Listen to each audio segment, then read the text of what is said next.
fellas and gals. I am surprising everybody. I'm coming live on an on live time. Unpredictable. See if I get my own notification.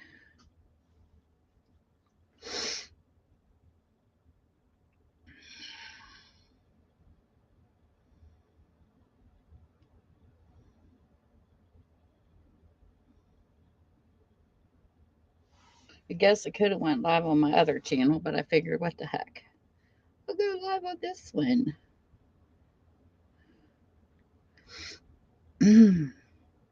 Hey, bud. I'm on. I'm on an off time. Usually I don't come on like this. Did you all have a good Christmas? My grandkids wore me out. I had a couple come and spend the night. Woo, it's been a while.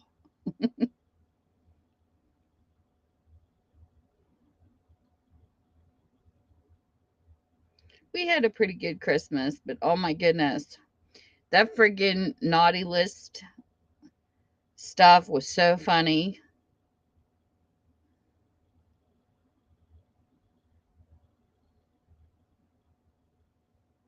Put this out in my Facebook group. I'm trying to get people in here.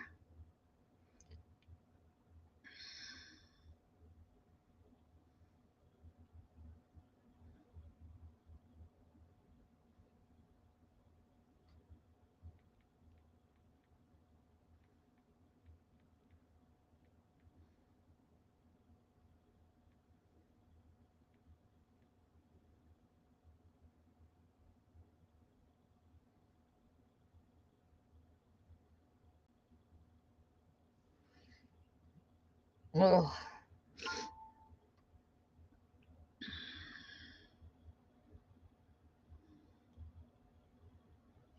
get over here on Twitterville. No, I don't want to go live over there.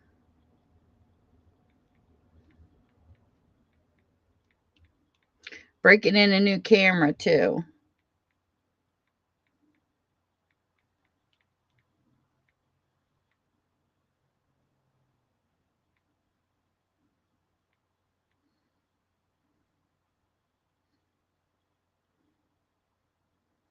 Come on.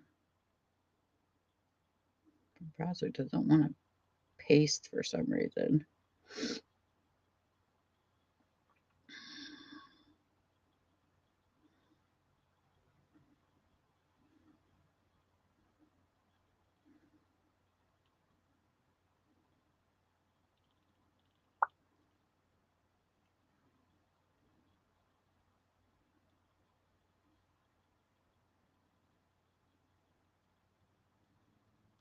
Okay, go back here.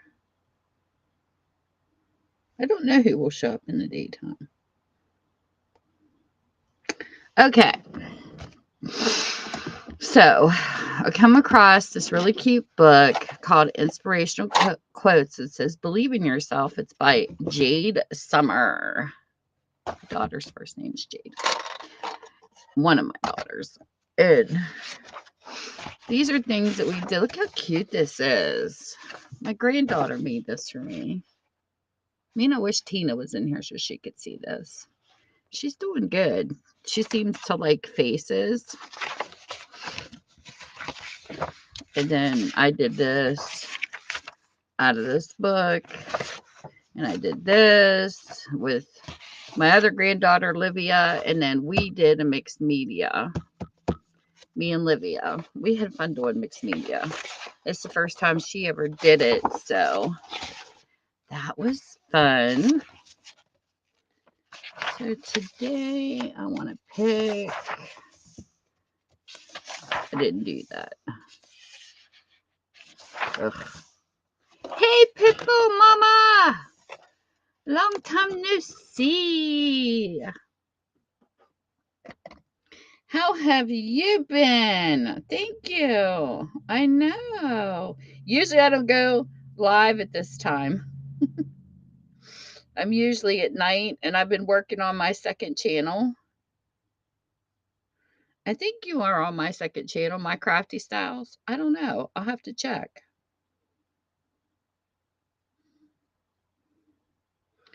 Let me see if I can link it in here. I've been working on growing that channel. It's doing pretty good. This channel, I don't know. YouTube's messed it up.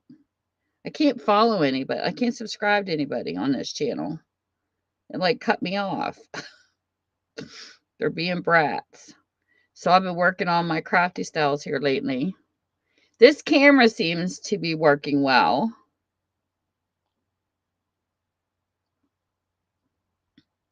Yeah, sometimes it's good to take a break. I bought a ring light from the Dollar Tree. It's cute, but let's just say this. I'll show you what it looks like. This is my review. I've been reviewing this thing. First off, this is what it looks like. Okay. This is the settings. And you can mute it, and it goes like to a bright white to an off white and off. Okay. Now, the way this setup looks, you have the tripod on the bottom, you have this, and you're supposed to put your camera on top like your phone. Not good, because I'm not putting anything on top of here because it's not strong enough to hold anything.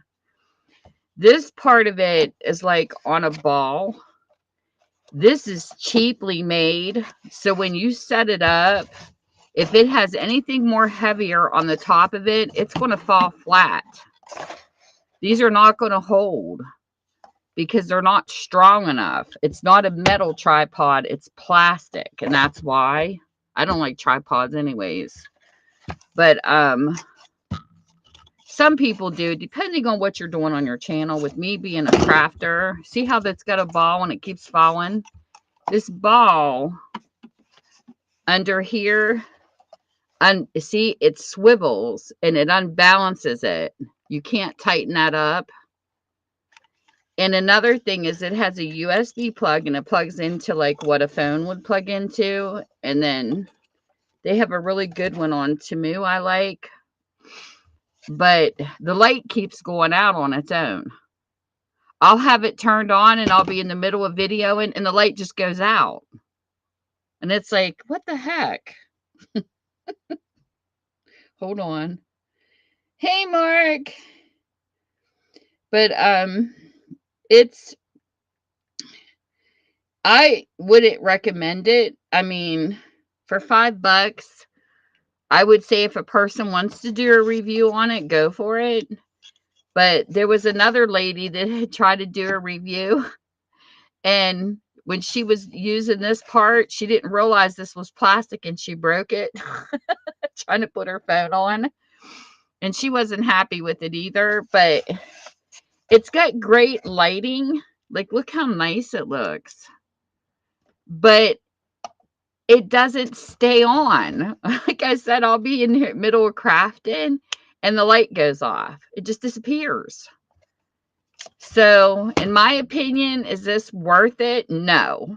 To pay $5 for this ring light at the Dollar Tree, it's not worth it. Don't waste your money. I'll use it as long as I can, but I wouldn't recommend it. I would say find a light that's not on a ball, that's more sturdy, and I would not use this with the extra piece of mounting a phone, because this part is not strong enough to hold the phone up. Because there's a way you hook an extra extension like this to the top. It will never hold it. It's hard enough just to keep this up with the light on it without this splitting all the way down because it keeps falling. So, and that's just by itself. I can keep it standing up like this with the light part, and I'll continue to use it. And it does have a cute remote, but I would think somebody out there, if they would build something stronger, like maybe the legs being metal and not having this circle right here, I think this would be better. A better build of it. But yeah. So I thought this was cute. We were at the Dollar Tree. They had a new one they put in here, and I thought, well, I'll try it when I saw it, because I've never had a ring light. I use a desk lamp, but I figured, what the heck, you know? I mean, look how bright it is. It is. And you can change the settings to a soft glow. It's just the build of it's not that great.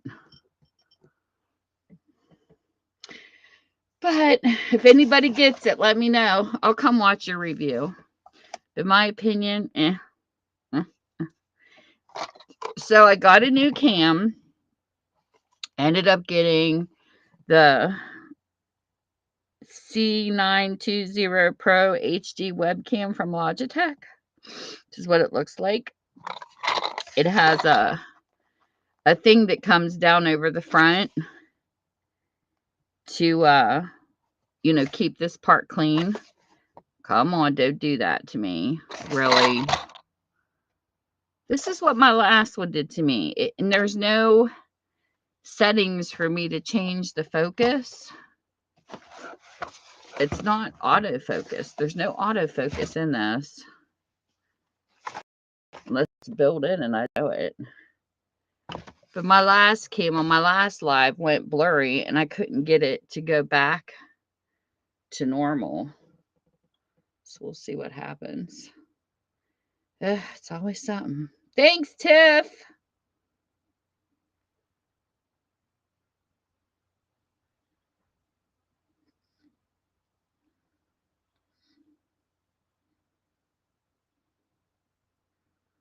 Who is that?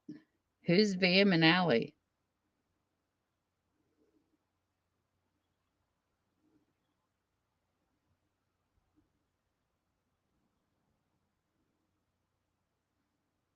I don't know who that is. But anyways, it's been fun to try to blurred. Hope it's not blurred.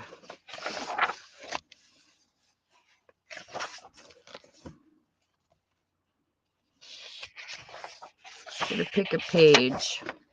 I'm gonna color a page.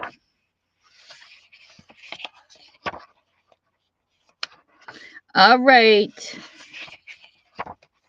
Soak it.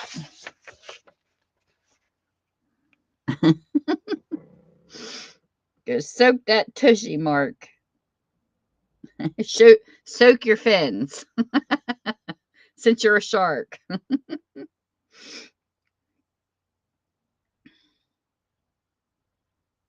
Cracking cases. Oh, I don't know. I don't know who that is.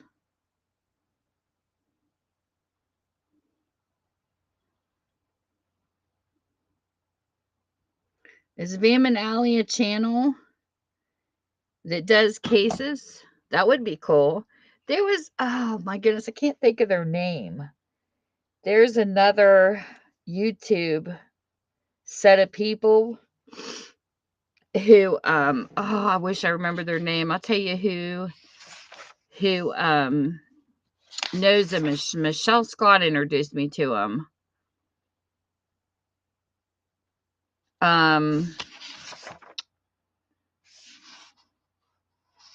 They pull cars out of rivers, and they solve unsolved mysteries. I can't think of their channel name off the top of my head, but they're really good at it. People who collected insurance on cars and things like that, they're dragging them out of the rivers, and people are getting busted. I hope insurance companies go back on them, because people do some stupid things. But there was an unsolved case of these two people they couldn't find what happened to them, and people still, they knew they had drowned. The family suspected, but they couldn't figure out where. And here, the roads they thought they would normally take, for some reason they didn't, and they had went down some other back road to wherever they were going, and that's where they found them. They found the car, and the two had drowned in the car, but it was not in the area that everybody had searched. They found them in a different direction. And I thought, oh my gosh, that's wild. So anyway, how does my voice sound on this? Do I sound too loud? If I do, let me know. I'm breaking in a new webcam, and I want to make sure everything's working. Sorry, my nose is running. Hey, Ty. But my last cam went wonky on me. So I'm trying a new cam, and I want to make sure I don't come off too loud, because one cam I sound really loud on, and another one I feel like I got to really raise my voice on it. But when I listen to my videos, I sounded too loud. Thank you.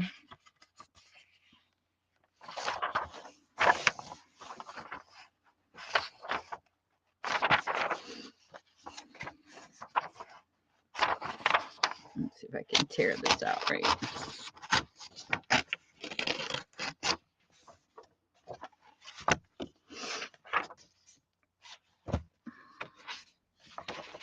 My granddaughter colored this for me. I got 2 pictures on my refrigerator already. I need more magnets. One of the twins colored this for me over the holidays. I think she did a good job. She definitely likes her color. She's breaking in some new markers, or paint pens, I should say. She did a good job.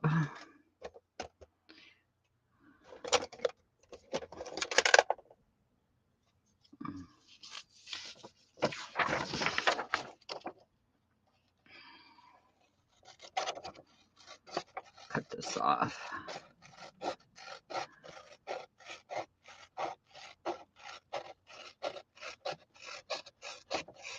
Hey, Ty, you ever heard of or any of you, have you ever heard of what's it called? Rumble. Have you heard of Rumble?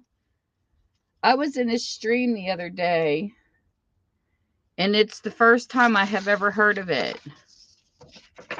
It's another platform like YouTube, where you have to have 1,000 subscribers and 4,000 watch hours to get paid.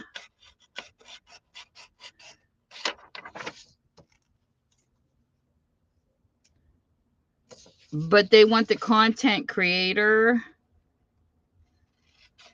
not to have to go through a bunch of hoopla like YouTube puts us through. Didn't know if you guys ever heard of Rumble or not.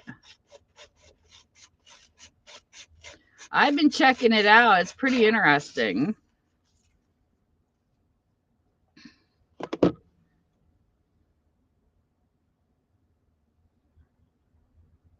Yeah, that's what I did, Ty. I put a video up and made an account over there just to see if, because YouTube seems to be slipping here lately. And I thought, I want to try to have a backup place in case something happens. There's nothing wrong with having a plan B. We used to do that all the time, even in chat. When we didn't know if Yahoo would be around, we all signed up for Pal Talk just in case. But it's interesting.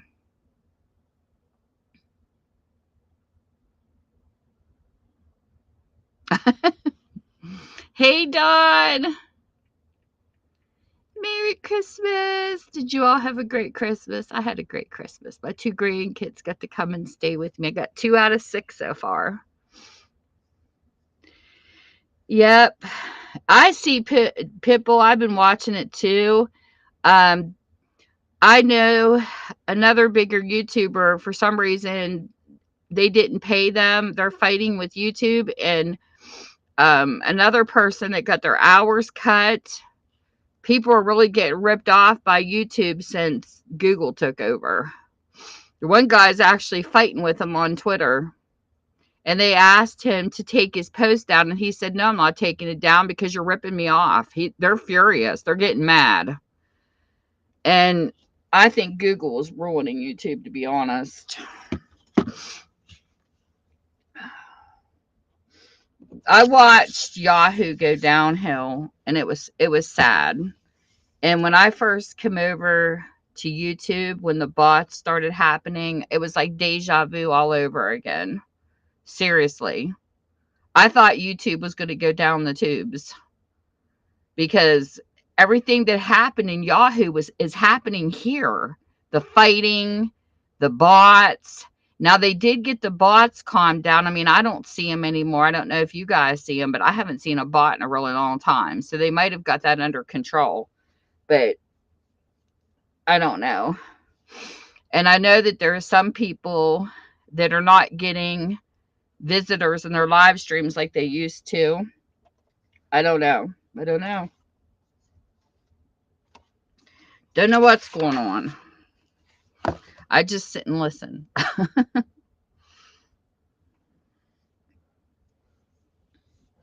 yeah, I signed up for Rumble as a backup. Just in case, because you never know. I'll miss people.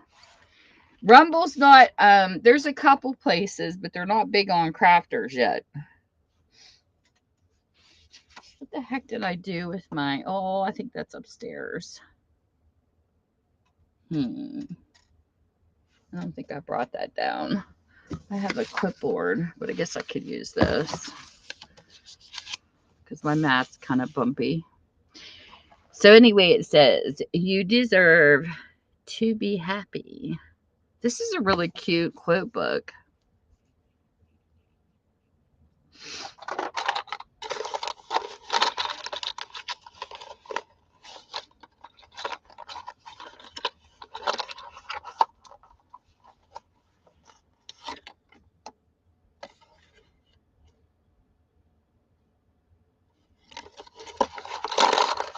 There's colored pencils. You know what? I might use my markers.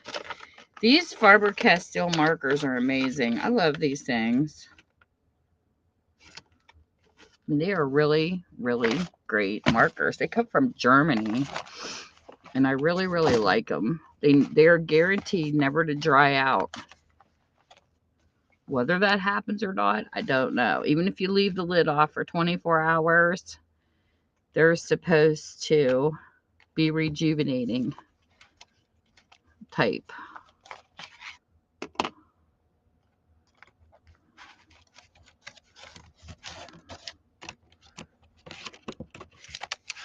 You're supposed to be able to dip them in water and bring them back to life. I haven't had any dry out yet. So I've never had to use it.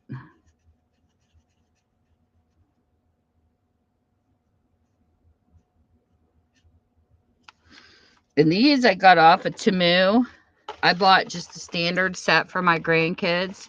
These are amazing. I was blown away by these. They say they're markers, but they're not markers. They're paint pens. And these, they are just, I mean, I've never seen anything like them.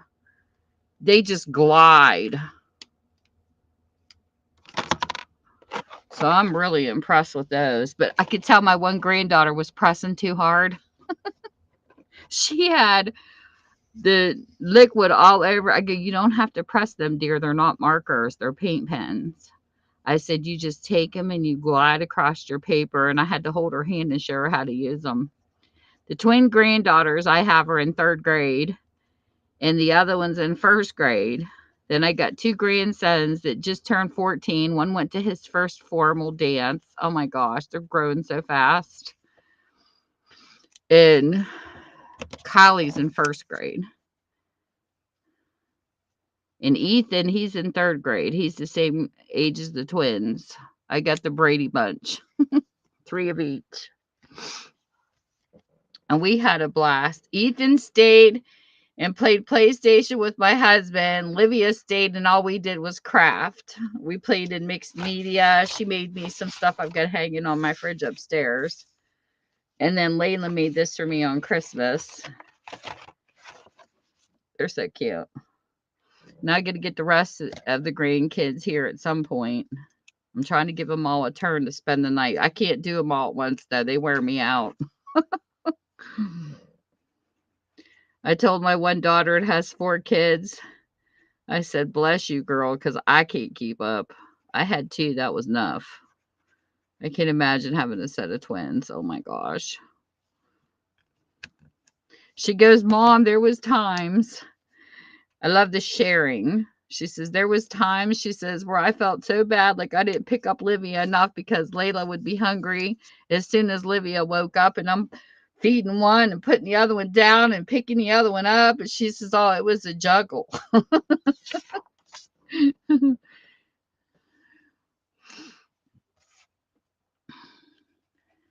And she was a stay-at-home mom at that time. Now she's back to work. This is my daughter's got her bachelor's in business.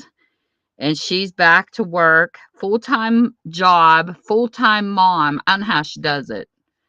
She goes, sometimes I just have to let the kids play outside and put my head back and let the sun absorb into my face and be like, oh, I need peace. That's what she tells me. She's a good mom, though.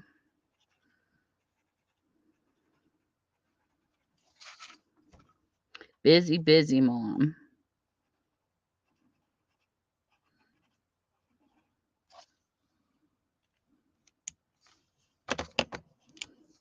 Both of my girls are good workers. They're definitely hard workers for sure.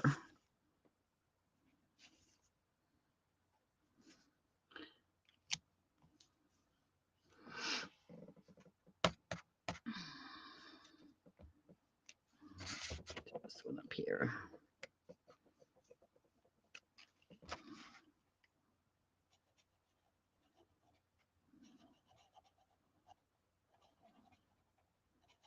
I love the color. I find this very peaceful. If you're having a stressful day, just pull up a coloring, adult coloring, and just go at it.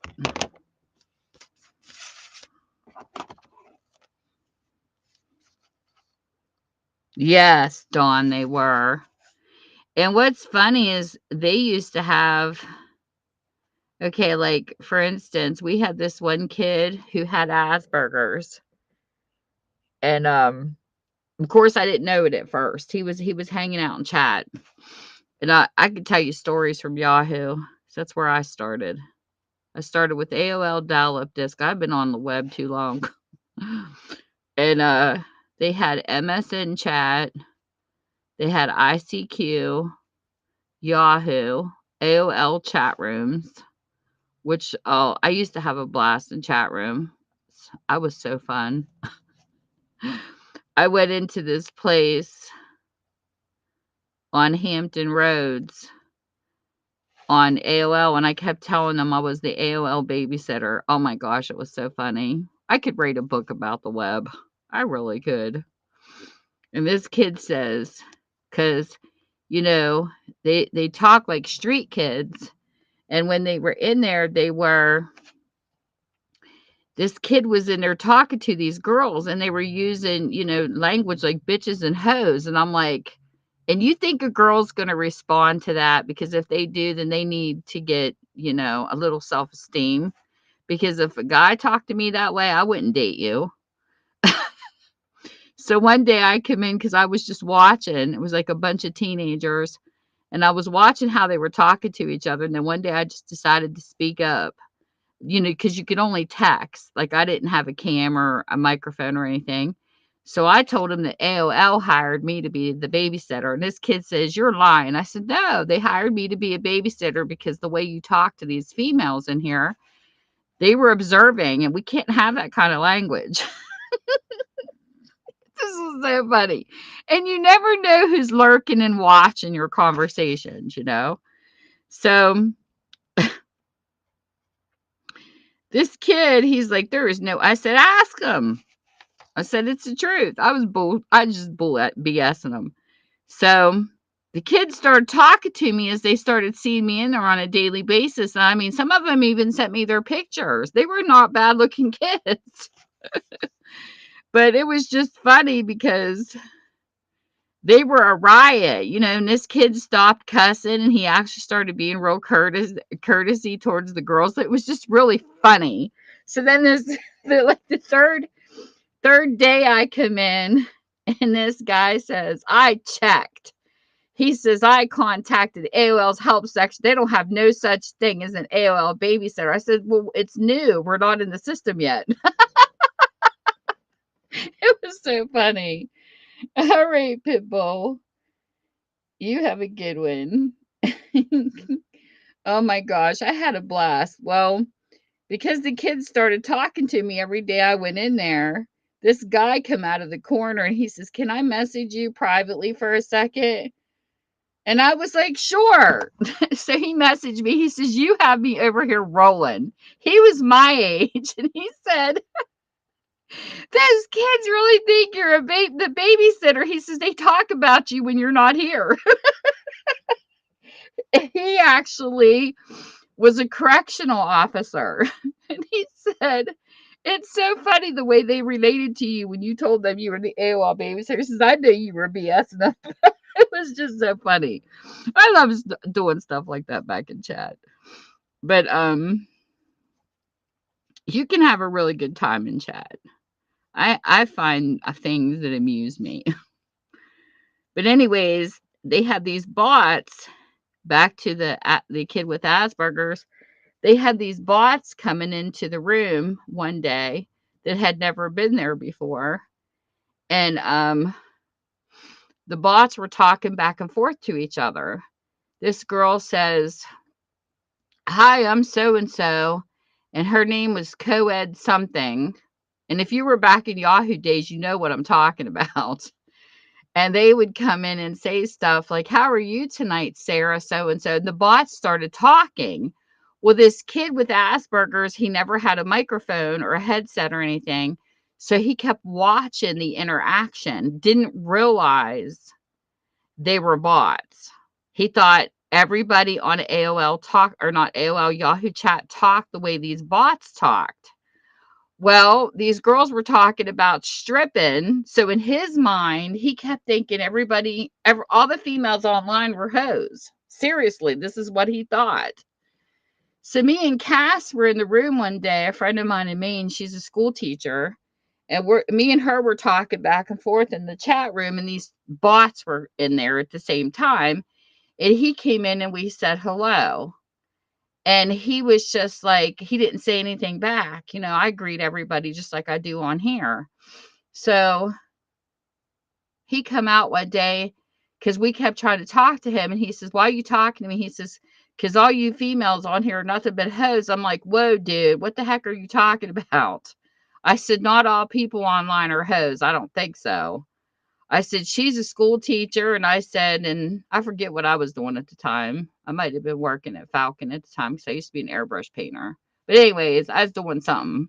But we only come on and would gab for an hour or so and then leave. And I said, no, not all females on here like that. He says, well, every time I'm on here, and he talked to us and said he saw this stuff. I said, do you happen to have a microphone? I said, we'll talk to you on the microphone. And then he started saying, these girls kept coming in and talking about taking their clothes off. I said, dude, those aren't real people. If you had a microphone, you would know this because we talk about it on the microphone. I said, those are bots. They're called interactive bots. And they're trying to have a conversation to entice people. So if you message them in a private message on Yahoo, they send you a link and want you to click on it for your credit card information because they're here to make money. And I said, but they're fake. They're not people. I said, that's sad that your whole chat life, you thought all women act like this because we don't. So we had a nice talk with him, but he told us that he had Asperger's and stuff like that. You know what I mean? Like he talked to us about his disability. I said, well, you just never assume everything you read. I said, sometimes you got to have a microphone to tell the difference. We met some pretty cool people over there. You know, some people that just were really nice. And then you had people who weren't nice, just like here. And there was a lot of drama over there at times, but you know, you had to deal with it just like you do on YouTube. So I had chat experience before I came to YouTube. I was prepped and ready.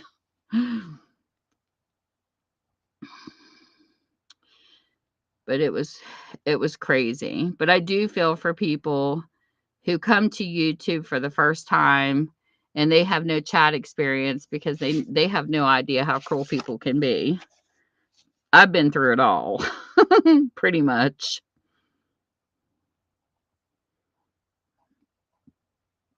So I try to educate people, you know, especially if they're new and they don't know how to handle situations. But all I have to say is you got to have thick skin for sure. If you don't have thick skin, this is not the platform for you. Because there's a lot of people out there that are wacky. It's just how you deal with it that matters, you know? It's what I tell people. But drama is in the dictionary.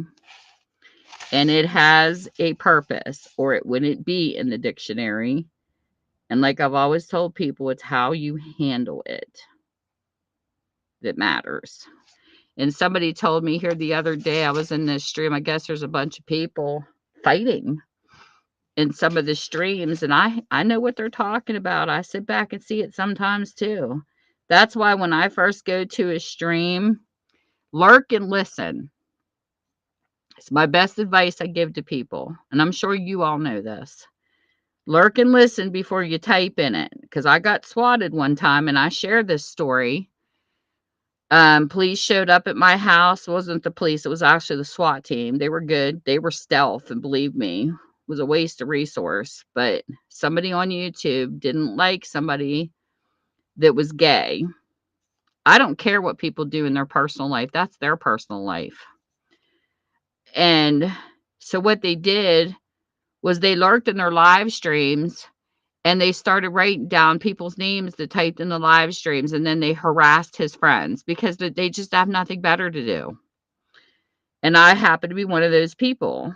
So that's why they called 911, because my bookstore's in my house. My address is not a P.O. box. It's my real address. I can't hide that when I have a business here. It's Googleable. But they told an abuse of 911 is how I call it. They said that my husband killed me and was planting bombs around my house. Next thing I know, I got the SWAT team in my yard. We didn't even see him coming. They were that good. And my husband had just pulled in from work. He didn't even know what was going on. But as soon as they pounded on the door and I heard, "Ma'am," I knew. Just a gut feeling. Nothing surprises me about the web. Don't ever be surprised, because you have weird people on here. So they came in and they looked at my computer, and I told my mods that night, do not block anything these people say, because I knew something bad was coming. Just a feeling. And they looked, and I did not post that live because I'm not giving the people that did it bragging rights. So if something like this ever happens to you and you have people come into your live, and you set it to private, don't put it public. And it's not meaning to hide. It's just what it is this particular crew of idiots, because there was about 3 or 4 of them. They wanted me to post my live so they could spread it and say, look what I did to her channel, blah, blah. And I don't give that satisfaction. And this is how we dealt with booters in chat. You can't give them bragging rights because they will abuse it. So I told my husband, you wait, I'm going to hear from them. My husband says, how do you know? I said, because this is what booters used to do in chat. I didn't give them bragging rights. They'll get in touch with me. Sure enough, they did. Next day, I get a message through Facebook because I didn't give them the rights to brag because I never posted it. And I get this message. So how did you like filling out the police forms? Bastard. Sorry, but I was furious because somebody spread a rumor that I brought this on myself because when he come out and he gave the wrong address on the weight pages, I knew he had weight paged me. And I told him, no, that's not my address. And I did not bring it on myself. I protected my neighbors down the road because when they changed addresses here, they accidentally gave me the lane down the road and gave them our address because we kept getting each other's mail and putting on the envelopes, this person doesn't live here. This is the wrong address. I had to go down to the courthouse, but it was stuck wrong in the weight pages on the computer. That's how I knew they weight paged my name, because my channel at one time was my first and last name. So when they come in with that address, I didn't give them my address to be a smart ass and say, yeah, bring it, bitch. I gave it because I was scared to death. These people were going to do something to my neighbors down the road in the middle of the night, and they wouldn't know how to handle it if they've never been on YouTube. So I told them the truth. Let it happen to me. I can take it, but I'm not going to let my neighbor go through this. So when the police come in and took down everything and the SWAT team showed up, they had my husband. He got out of the car. They had him wait behind my Blazer and all this stuff. And they told him what happened. My husband was scared to death because he just opened the big garage door by the remote and he sees this guy with the mask behind him. Like, what the heck is going on? He thought he was being robbed. And they said no. And then they told him what happened. And they said, we want to make sure your wife's safe, so stay behind the vehicle. What a mess that night was. And then when I answered the door right before, I said, I have to put my dog in the back room because I didn't know what she was going to do. And he was like, okay, because somebody told me they were swatted on YouTube from the same stream we hung in, and their dog got shot because it lunged at the police officer. You don't mess with stuff like this. This is what these jokers don't understand. Our cops are country, so they're more calm. But not all cops are going to be that calm. So he had asked me, he says, are you on Twitch or something? I said, I'm on YouTube. And I said, and I never put the word together. I said, this guy came into the stream. And first he was like, you're too old to be on YouTube, or they start the fat jokes. I knew something was going to happen. And then as soon as they started doing that stuff with experience, you just know it. And I told him, I said, is that all you got is to fat shame and, and criticize somebody for their age? I said, and you think that's nice? And then this kid says maybe something about, he typed in something about SWAT, but I didn't put the two together because I'm not used to hearing the word SWAT. Call the cops would be more common to me. And then after it happened, when I started getting the pounding on the door, it was like the connection hit, you know what I mean? The word SWAT and then the pounding on my door. I thought, you got to be joking me, right? And it wasn't a joke, but they came in, they took the names off the computer, they checked everything because I left everything in my live. And then then they asked me to disconnect it. And then he was like, one of the SWAT members said, well, can you, not go live tomorrow? I said, no, I cannot not go live. I'm not hiding from people. I have a live sale tomorrow. I said, why do you think I have all this stuff lined up against my wall?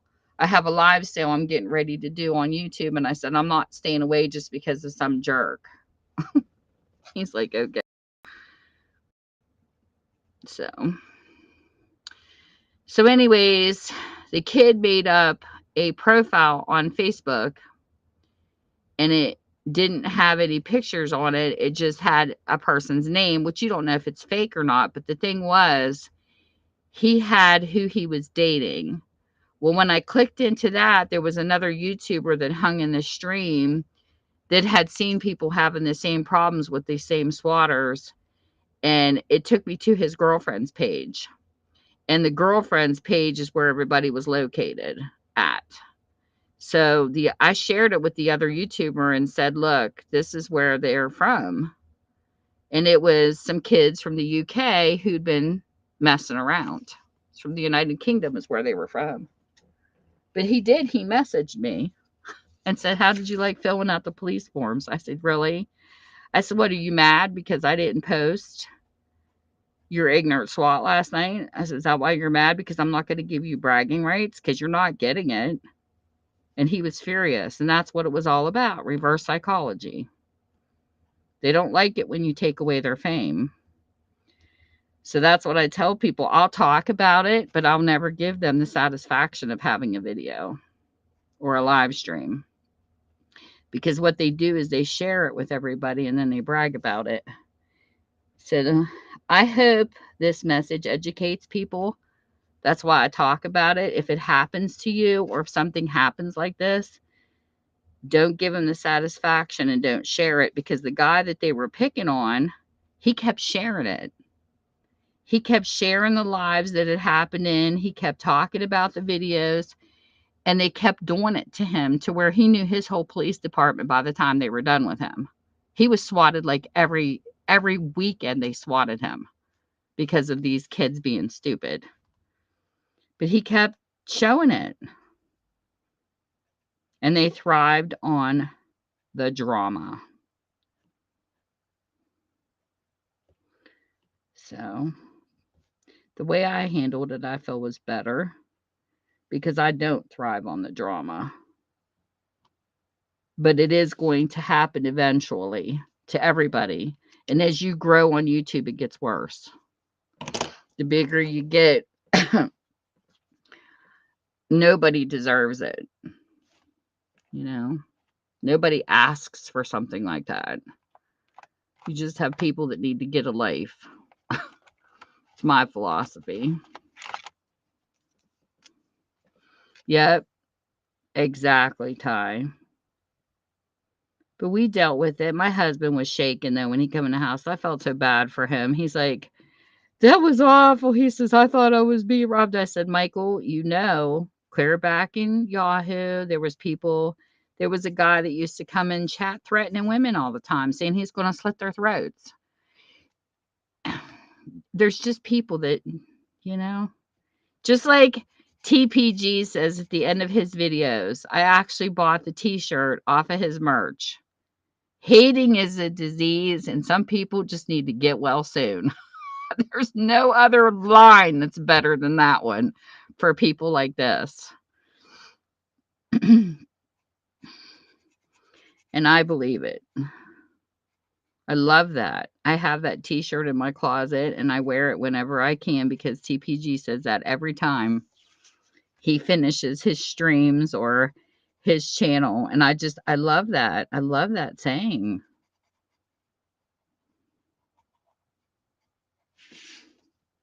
And I feel like that's definitely meant for the people that cause drama.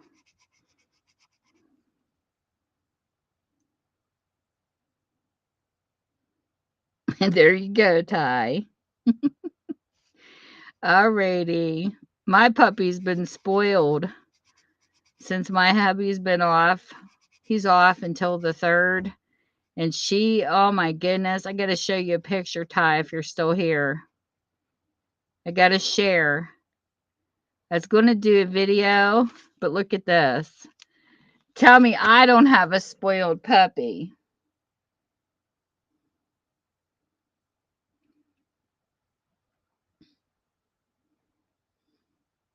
We read those Christmas naughty letters. Look at this. This is my hubby in his recliner, and this is my puppy. She can't just sit beside Daddy. She's got to sit on Daddy. This is how much she misses him because he works every day. I told Michael, I said, "Is she like becoming your blanket or what?" He says, "I don't know, but me and she's really huggable." They're so funny. I had to share that though. She loves her daddy. She's all about me when Michael's not here. As soon as he's off, she ignores me. She's like, "I'm going to Dad." Thanks, Tiff.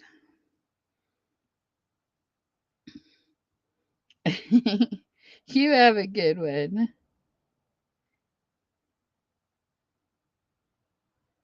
Here's my 3 granddaughters. That's Kylie to the left, Livia and Layla. Livia and Layla are twins, but they're not identical. One looks like mom, one looks like dad. There's the 3 girls.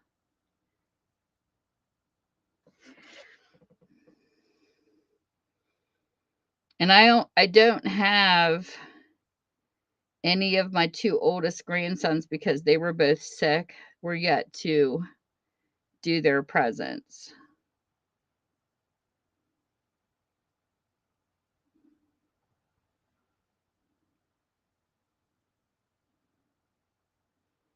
I know I have one over here on Ethan somewhere. Where are you at? Oh, here he is.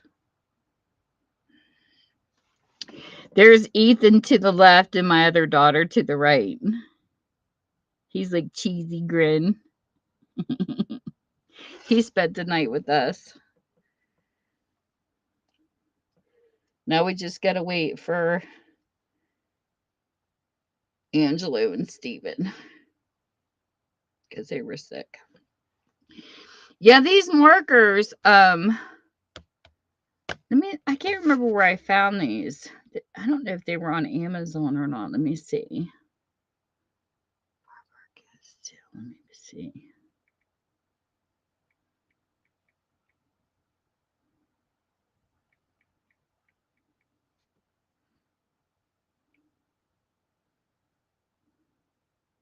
They have these in colored pencils too. Yeah, they were on Amazon. Tiff. Let me see what they have here.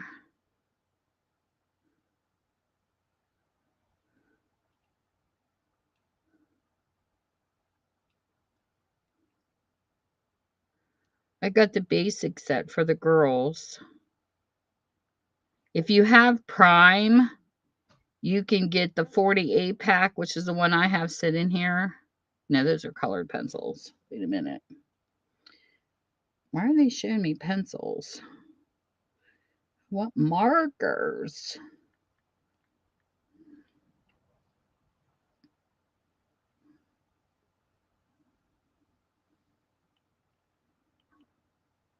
Yeah, I think they were Amazon is where I found them now.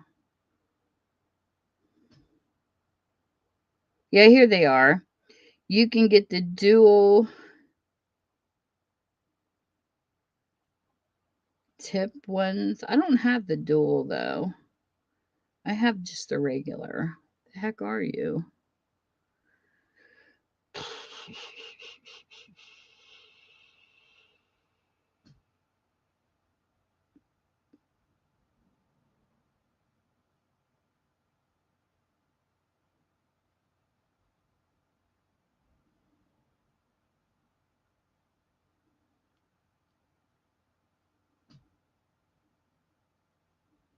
I'm a looking. Here's one set. If you have Prime, there's one set right here. They have them for a 17 something here. And then you can get 20 colors for 17 or you can get the 10 for 13, which is not bad.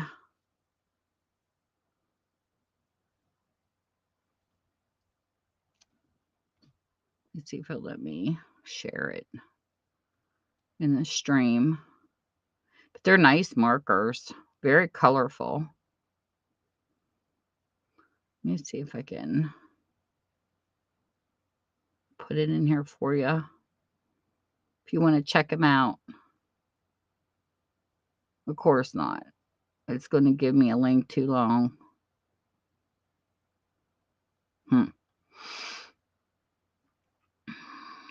Gives me 27 too long. Let me see if I can shorten it and get it in here. Ugh. I hate when Amazon does this.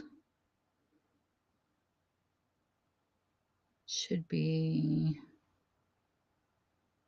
here. Come on.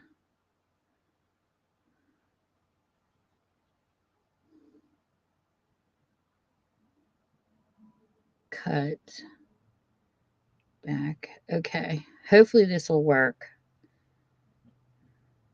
Sometimes if you take out all the extra percents and letters and numbers, I don't know if it'll let you see it or not.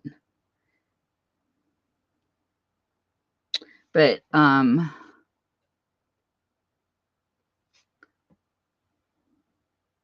Faber-Castell, the name, if that link doesn't work, that's what they're called. You can go to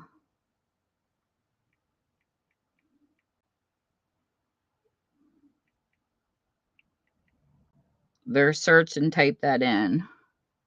And it should take you and put markers at the end. And it should take you to where they're at. But they're nice.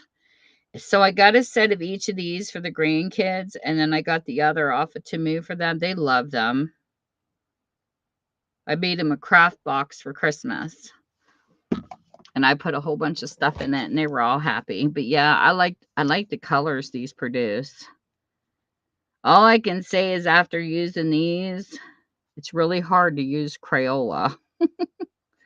Because Crayola markers, at least mine do, they always go dry and you have to press them like your fingers are going to fall off. These ones here, they just glide so easy. You don't have to hardly put any pressure on these markers.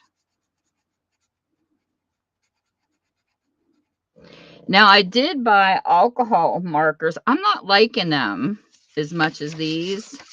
I have a set of these I bought last year.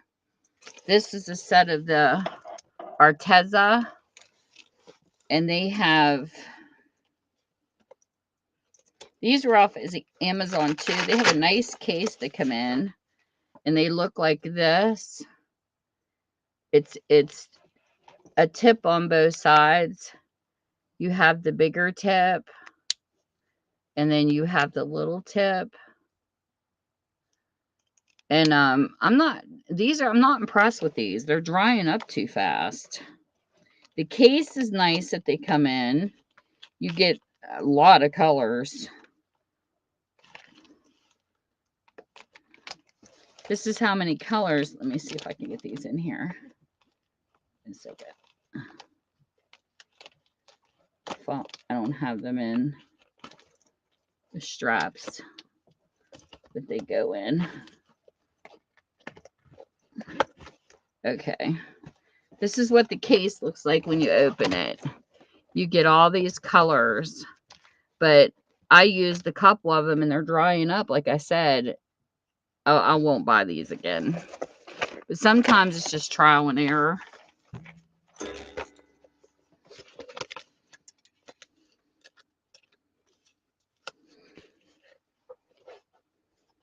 But these are a different kind of markers. They're 60 Everblend art markers. But they just not impressed with them. But as a crafter, you got to figure out which you like and then stick with it. But I would definitely, they have this set in different amounts. Like you can get just the primary colors or you can get more. I really like these markers. I've been using these now for, at least 2 years. So I said I can really give a good review on these ones. And I definitely would recommend them.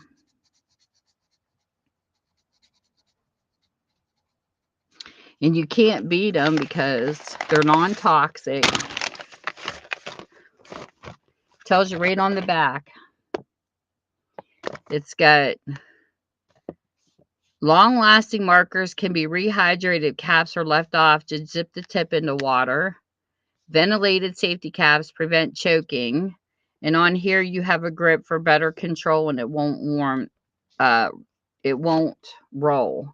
You get like a grip, which is nice.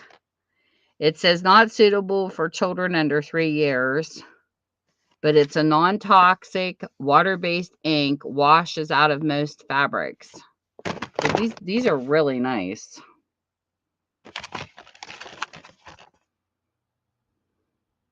This one says, well, I bought these at a live sale. It says made in Peru. The ones in there says, I guess it just depends on where you get them. It says A.W. Faber-Castell, USA Incorporated, Cleveland, Ohio. USA made in Peru. So that's in Ohio. And then they had a set that come out of Germany on Amazon. The ones I got for the kids, that's where it came from. It took forever for it to ship here. But these ones, it just guess depends on where you buy them. But I've used the ones the kids got too, and they're really nice. Kids really like them. Every time I go to their house, they want to use my supplies. They're like, Nana, we want to use what you're using. So I decided to buy them some. And we did a really nice craft box. Somebody on Whatnot had, I call them smocks, but they're like aprons that you put over the kids' clothes so that they can, play in anything and not get finger paint, whatever, and not get it on their clothes. And I was over visiting the kids yesterday, and was it the day before yesterday? I don't know. My days and nights are mixed up. But anyway, Livia was playing on a pottery wheel she got for Christmas. She was making pottery, and she had her smock on, and they really loved it. And the smock it's blue with kids on it, and they're holding books. They're really cute smocks, I found. So I put those in. They got a whole bunch of coloring pages that I printed off, and I put them in folders. And then I got them really pretty folders for Christmas, and I labeled them for all the holidays. And, sometimes it's hard to find free coloring images because of copyrights and stuff, but I only copy stuff like that for them to color. And then Tina had a couple sales. Tina Mezzi Crafty Life, and she had a whole bunch of kid stuff because she has grandkids that she shared with me, and I printed a whole bunch of stuff off for the girls to go in their box. And then they each got a squishy. I stuck a squishy in their box. They had a nice craft box. I got them each pencil cases and put a pack of pencils in for school. I did a whole bunch of glue sticks. They each got a bag of glue sticks. So I kind of replenished their school supplies and their craft supplies. You should have seen them opening their gifts. It was so cute. And then they left Tina a message. I'll play the message. I showed it to Tina. I said, here, Tina. I said, the girl's got a message for you.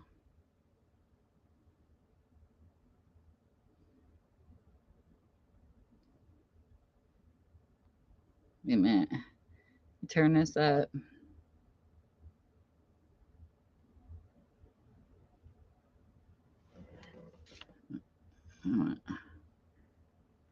Say thank you, Tina. Thank you, Tina. Say thank you, Tina. Thank you, Tina. They did a video and thanked her for the stuff that she gave me to put in their box. I thought that was cute. And then I sent it to her. The littlest one, she really loves, she likes playing with paint and canvases, the little canvases you get. That's what Kylie's favorite is.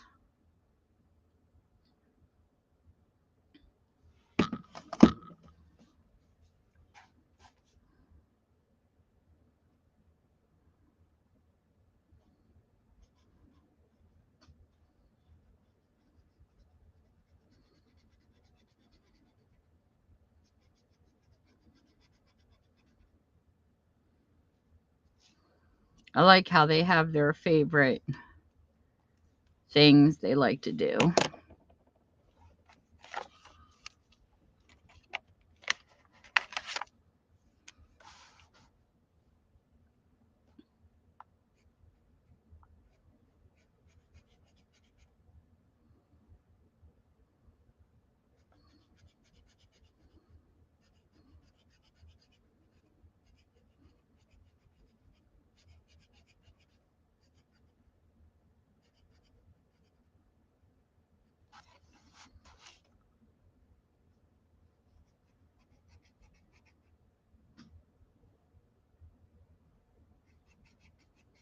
It's fun coloring, relaxing.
But anyway, my time was messed up to come live because on the holidays it's really unpredictable. So I thought, I'm just going to sneak on today.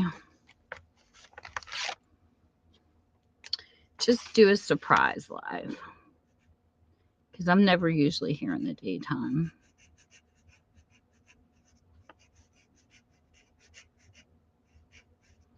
So if people come in, they come in. They don't, they don't. I'm okay. I'm okay with it.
Let me look at this.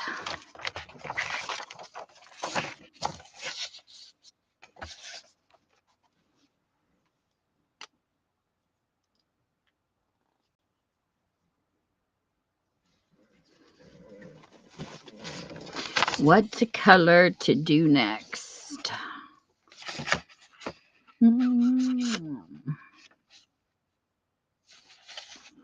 Let's do here.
I need to get Katina on here to do a diamond painting with me.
How's your day going, Tiff?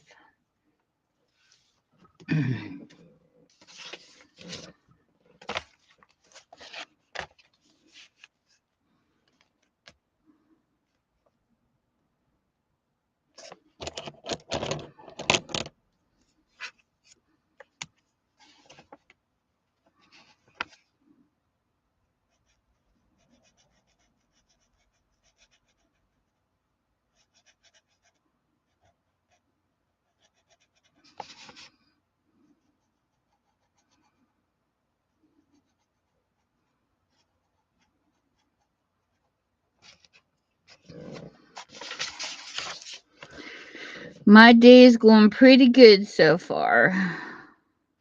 Peaceful. It's peaceful.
You ever see the book Put Me in the Zoo? It was I don't know. I don't think it's a Dr. Seuss book, but it was about this animal that wanted to be in the zoo. And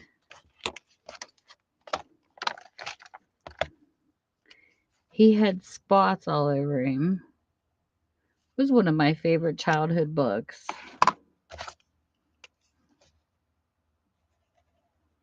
That's what this letter E reminds me of, because he had real colorful spots.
I like trying to get as many colors as I can.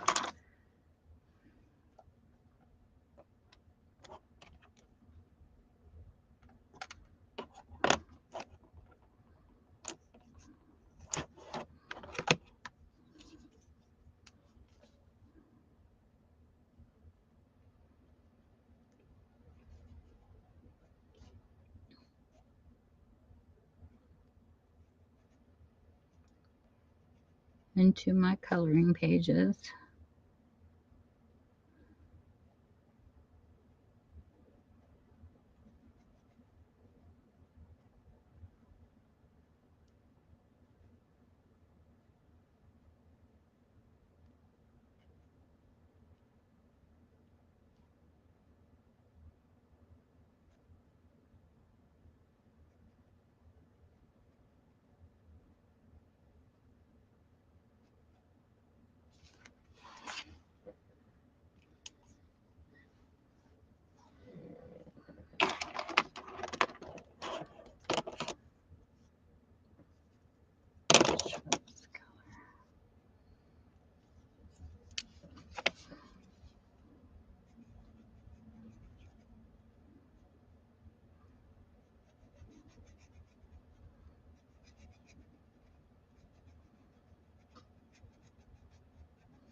Hmm.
I can't believe how pretty these markers are. They really are pretty.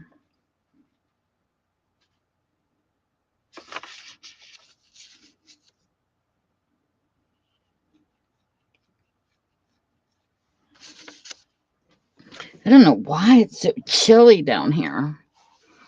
It's cold.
Let me see.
I only got it 2 thumbs up. Boo! Let's see.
It's looking good.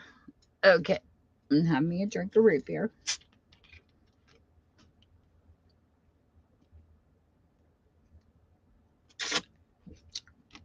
Oh, it tastes so good. I like A&WN mugs. Okay.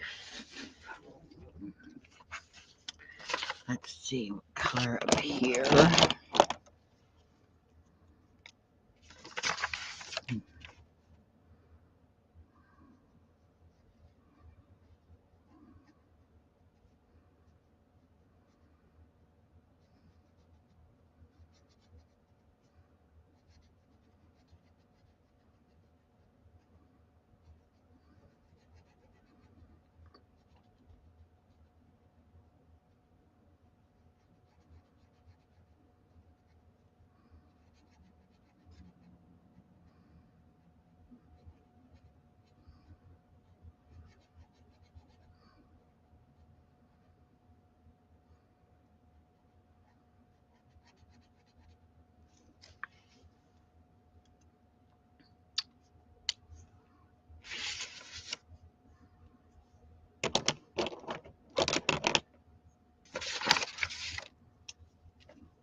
Excuse me.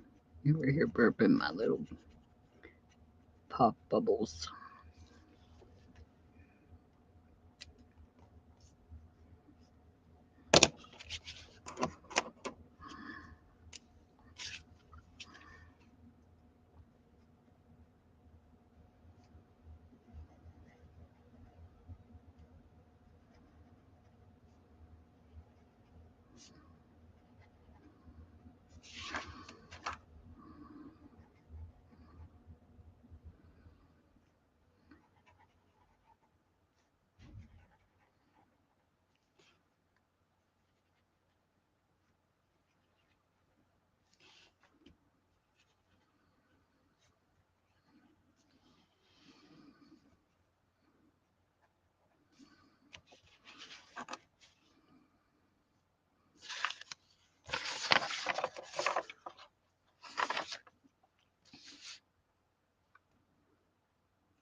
This is a pretty colorful paper.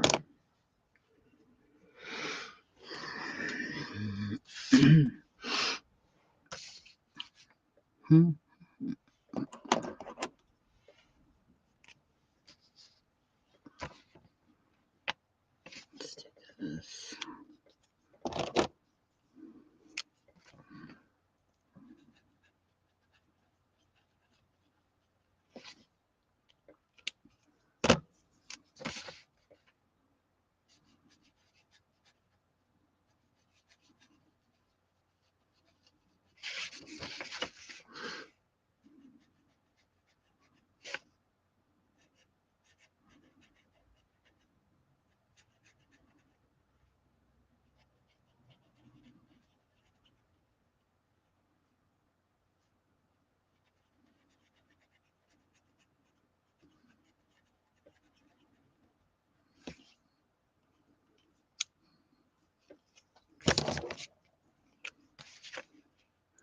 Well, my new camera's staying in focus so far.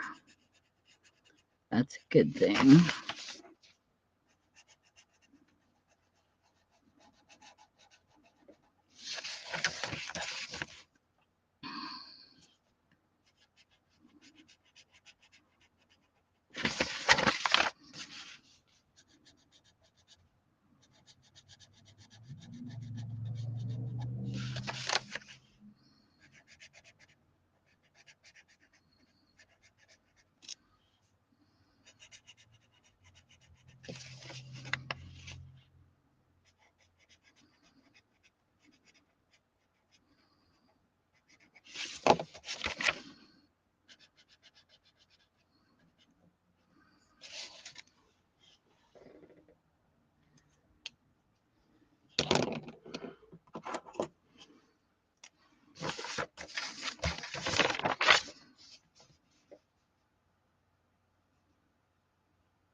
I feel like I'm doing ASMR coloring.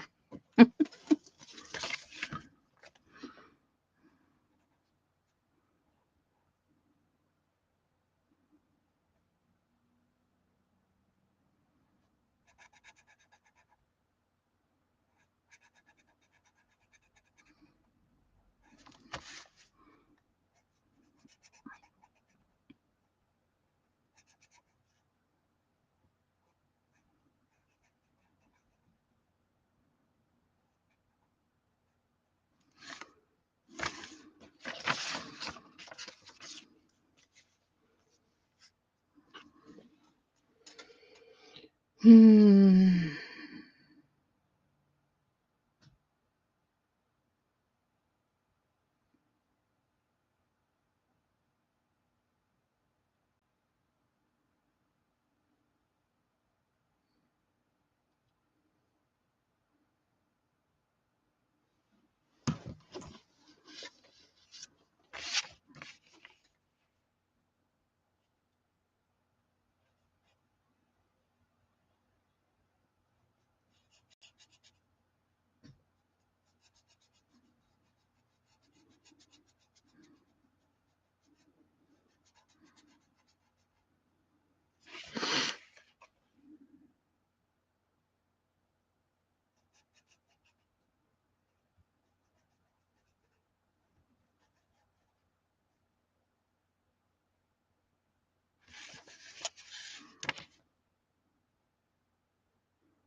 Color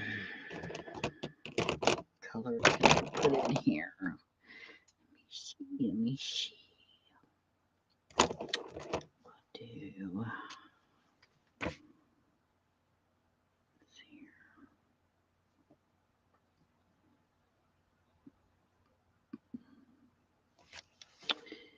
And then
thank you, Tiff. You're so sweet. The best mod.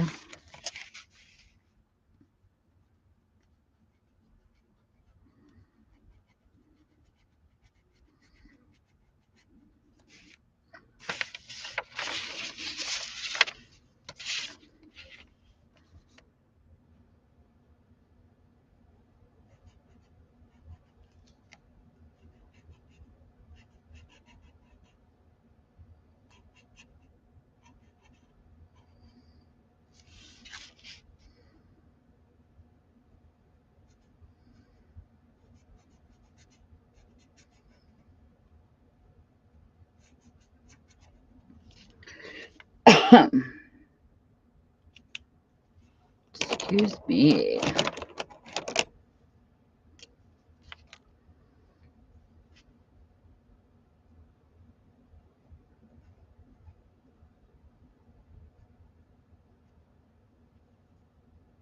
Hey, Penny. How are you? Did you have a good Christmas?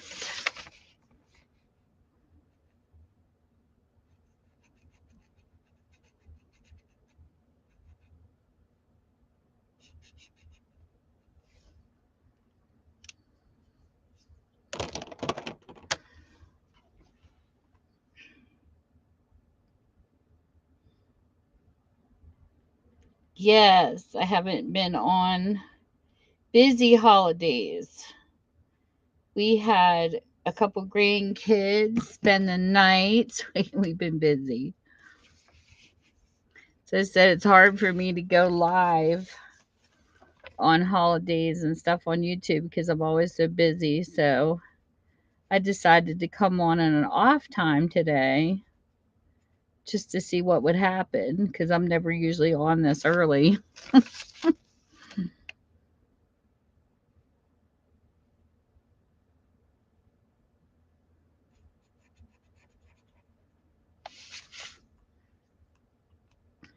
Tiffany's a sweetheart.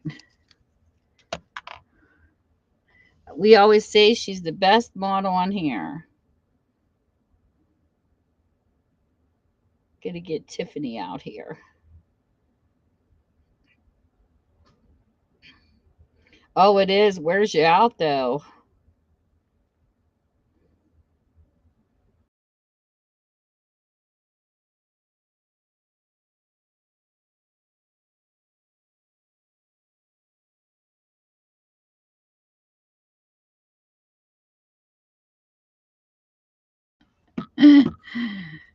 Something about how does it feel having 2 kids back in the house because she knew I had 2 daughters. Oh my gosh, she was so funny. Livia. We had Livia and Ethan here. Me and her did art, and Ethan played PlayStation with the hub. So we each had a kid to entertain. It was cute. It was fun. Livia and Ethan are balls of energy, though. My husband said if he just had a little bit, just a little bit, he would love to have their energy. Yep, you know what? I'm leaving my tree up until the end of January. I always put mine up for the whole month, Tiff, because my birthday is the 29th of January, and I like the tree lit coming into my birthday. So it's kind of like a birthday treat to myself.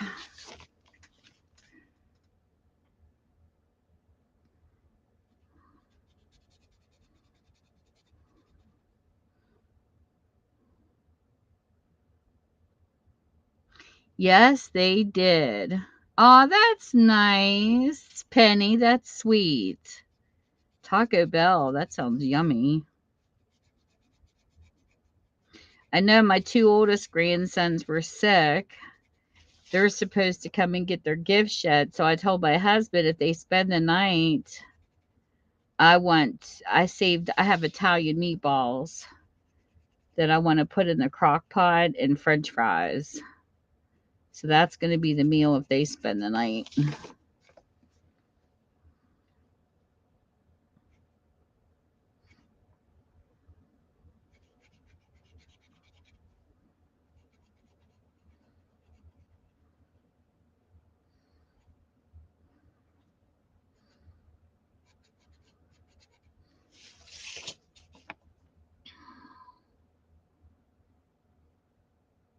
I'm trying out my new webcam, Penny, and I have a ring light that I got from the Dollar Tree for $5, but it's staying on right now, but it kept going out, and the tripod on the bottom is not that great.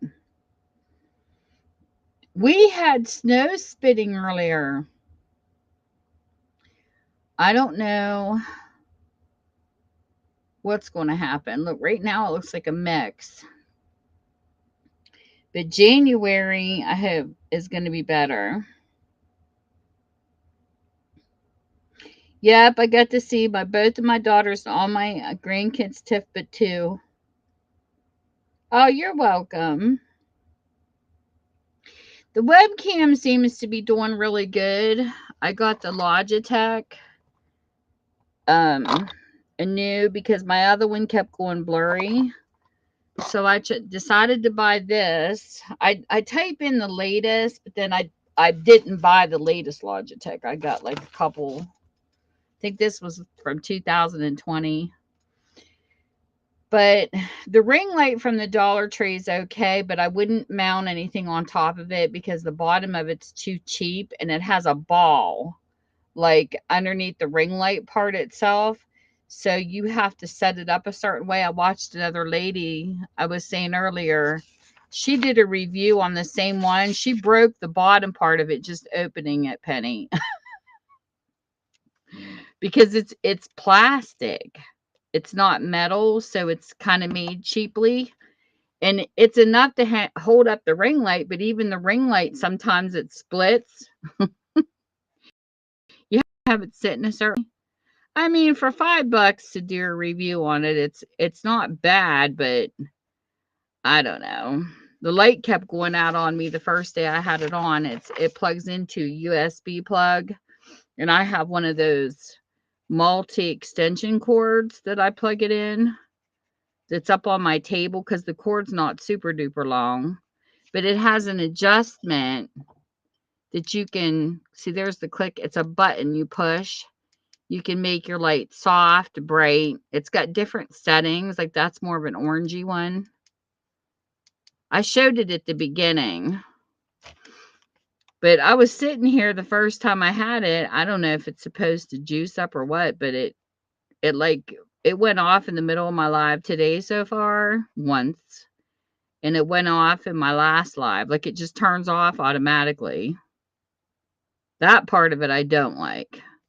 I wish if you plug it was like a normal lamp and you plug it in and it stays on. My Logitech is a C920S Pro HD webcam.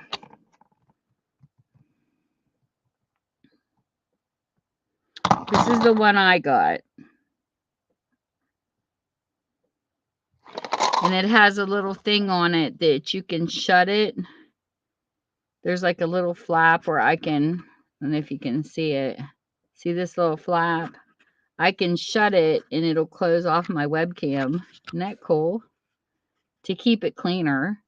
It's nice. I don't know how the voice sounds to you guys, but my last Logitech was getting old. This is the last one I had.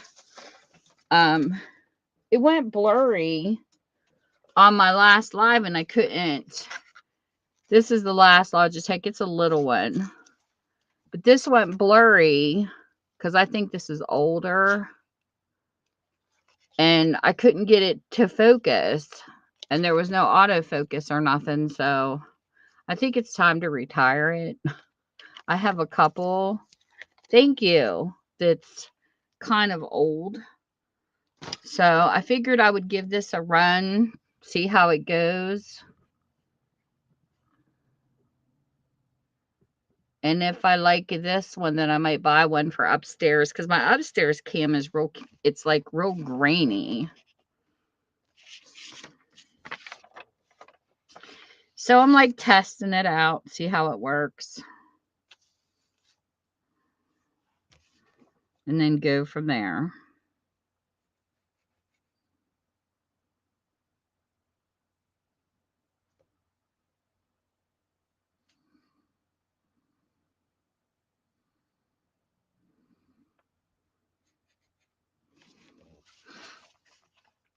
It's all you can do, you know?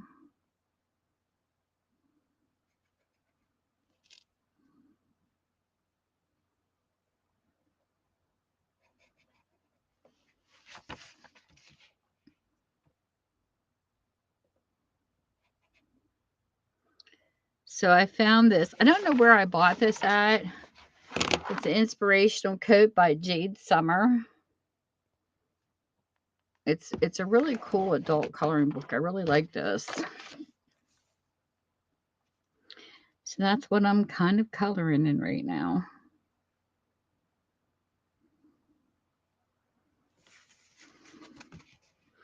You deserve to be happy is today's quote.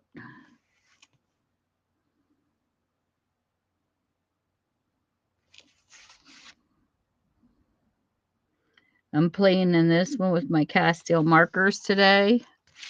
I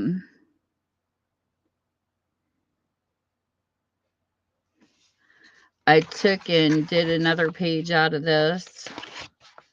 This one's in colored pencil. This says, love your family. This is real pastel looking. I like the colors of this though too. And then this is the markers. My one granddaughter colored this for me. Me too. I love inspirational quotes. And then me and Livia played in mixed media. We had fun. This is something we used to do on days that were rainy. This is done with just different sets of markers.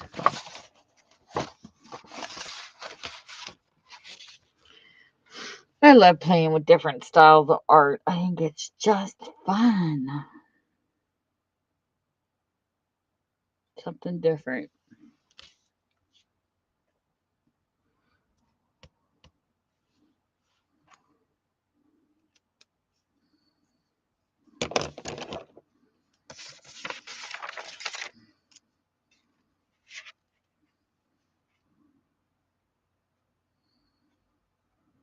These Castile markers are so nice. I made each of the grandkids a box full of crafty stuff for Christmas. That's what they got for gifts. And it was really cute watching them open them. We had all 3 of them lined up and just let them go to town. They had so much fun. It was fun making craft boxes. They're always wanting to use my stuff, so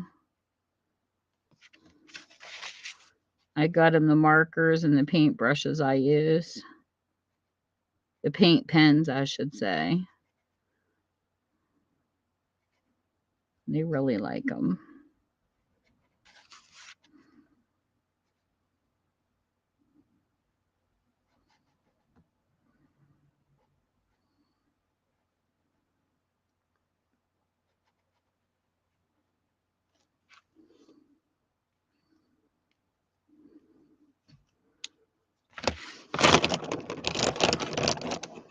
My youngest granddaughter, I was saying earlier, thanks, Tiff. She's really into canvases right now. Canvases and paint, little canvases. She does so cute. She's in 1st grade. It's cute watching her. I'll hear her in the background, Mommy, can I have my canvas and paints? I love it that they have a crafty side.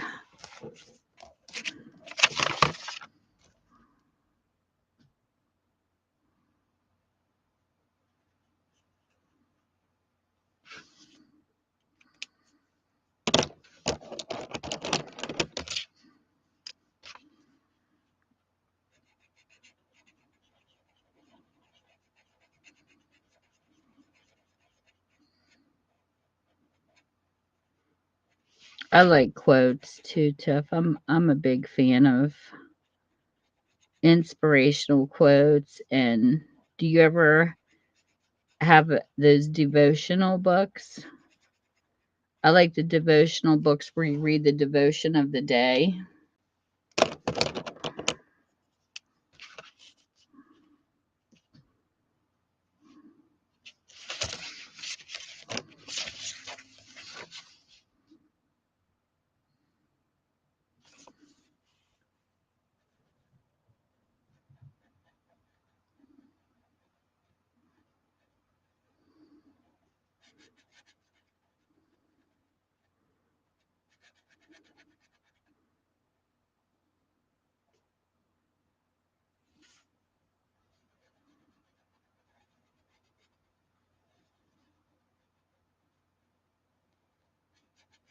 Guideposts are really nice books to read. Right now, I'm in the middle of reading a chicken of the soup, chicken soup from the Soul Books. I got an inspirational one I've been reading.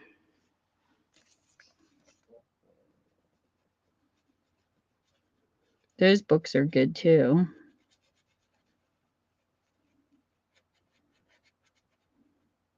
I finished up a tearjerker. Firefly Lane is a Netflix movie, and there's a 2-set book that comes with it. And oh, the books are so good. Every time there's a movie out from a book, I always try to get the books and read it. And I really like the movie, so I thought, I'm going to get the books. Well, the books, oh, they're so much better.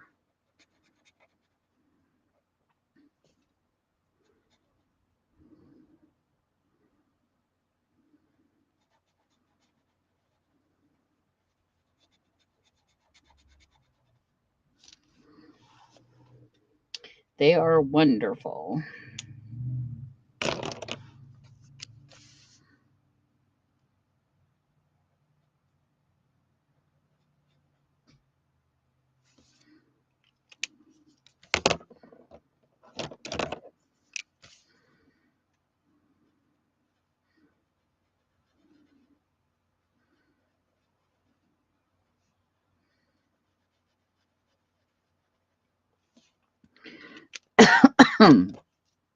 Excuse me. Another show I like on Netflix is Virgin River, based out of Canada.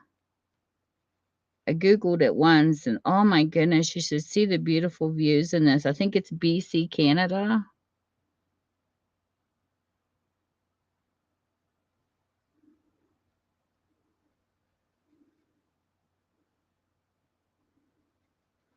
I read all the time, Penny. What's funny though is when COVID first hit, do you know that books spiked in sales? There's still a lot of readers out there. I was shocked. It had it on our local news station where they showed the spike in books. I don't think books will ever go away because it's something that people can do. I mean, if the internet's knocked out, surely. Never know what the future will bring. But I'll never stop reading. Reading is one of my biggest passions for sure.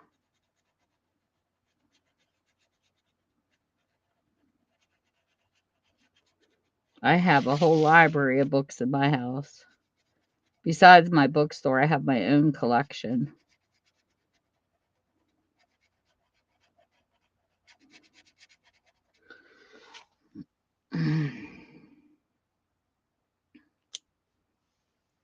Yeah, I have Bible study books too. As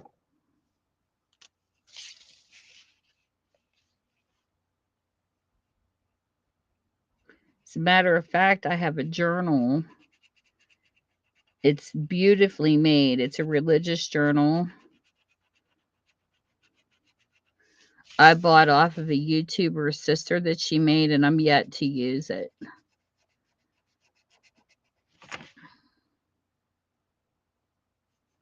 I used to do Bible studying all the time. And then I got away from it because I had some kind of tragedies that happened in my life. And I need to get back to it. But anyways, the church I got baptized in, I was baptized as a Methodist when I was a child. And then I got baptized in a Christian church later. And my grandmother and father were Catholic. So there's lots of variety of religions in my family. I have my grandmother's rosary. I have a Catholic Bible. It's very detailed. It's a good Bible, actually. But I lost my Sunday school teacher when she died of stage 4 cancer. There was a point when my church kind of fell apart. And there was just a tragedy, you know. Things happen. It's called life. And I kind of got away from it and I need to go back to it. But it was hard. It was hard to go back to church after her loss because she was my neighbor, my friend. And she was the one that I would go to her house and do Bible studies before I got baptized. And nobody knew she was sick. And she was up on a ladder fixing a light and she fell. Ended up in the hospital, found out she had stage 4 cancer and died in 4 days. I kid you not. I mean, it was boom, boom, boom. And somebody from the church contacted me through Facebook Messenger to let me know. I was devastated. I didn't even have a clue that she was sick.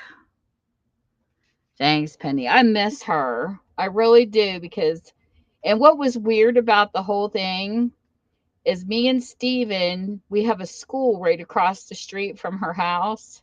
We were recycling garbage in the recyclables up there because they don't pick up recyclables from our house in our state. We have to drive the recyclables to the bins, but then we have our regular garbage pickup.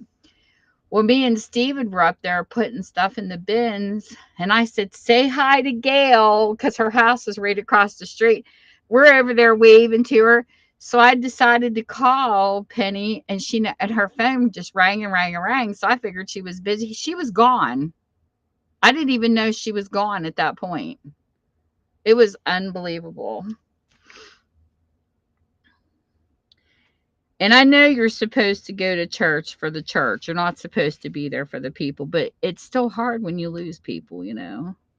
So I kind of, the pastor changed. We got a new pastor in at the time too, because the other one left. And he meant a lot to me too, because he helped me through some rough times. And so I lost her, then lost him. It was devastating. It was devastating. So I kind of got away from it, and it's like I decided to just go to church at home. Find it on TV and just watch a pastor, because I get so tired of the loss.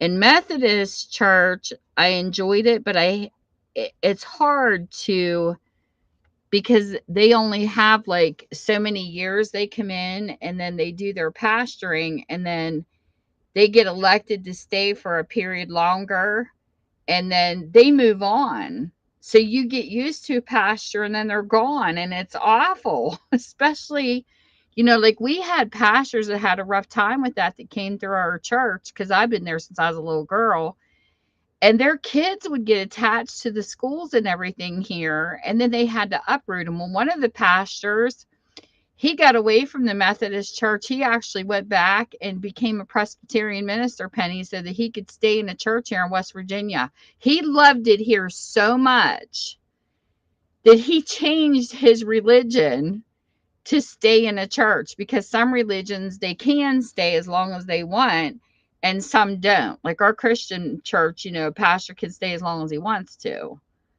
unless he does something, terrible or whatever and gets elected out. But the Methodists, they have to move every so often, because that's the whole point of the religion, is they have to move on to spread the word. You know what I mean? But I feel sorry for the kids, because it's like military. When the kids get into the military and they have to move all the time, they can't stay in one place long enough to like plant roots. And their kids hated it. Like they didn't want to leave. So yeah, he became a Presbyterian minister and ended up getting into a church a couple towns away, so his kids could stay in this area, because they loved it here so much. And it was like, it was sad that he had to do that though. But they have to. It's just the way it works with certain religions, I guess. So I don't know. I feel as long as you get church, no matter where you're at, it doesn't matter. You know what I mean? As long as it's in your life, that's all that matters. That's my that's my philosophy. Whether it's on TV, Facebook, as long as you find yourself a good pastor, you're doing good, no matter where it's at, because God's with you no matter where you go. I just miss the congregation, and we used to take and donate to the food pantry, and I miss that part of it. But I really miss my friend.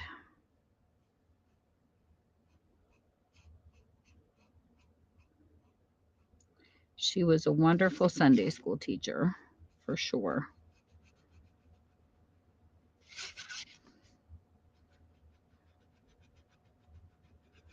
They always say when you get baptized, you get tested more than what you ever believe you could be tested. And believe me, I think I hit that nail on the head when it happened. There was lots of stuff that went down after I got baptized. Lots. I was really tested.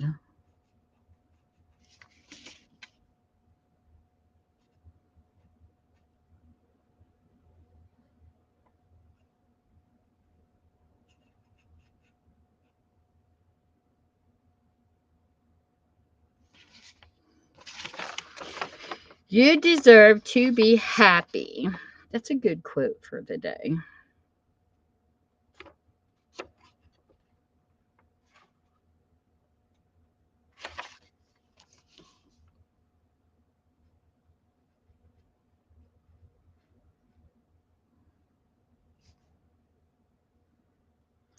So just remember that message. Ladies and gents that sees this stream, you deserve to be happy.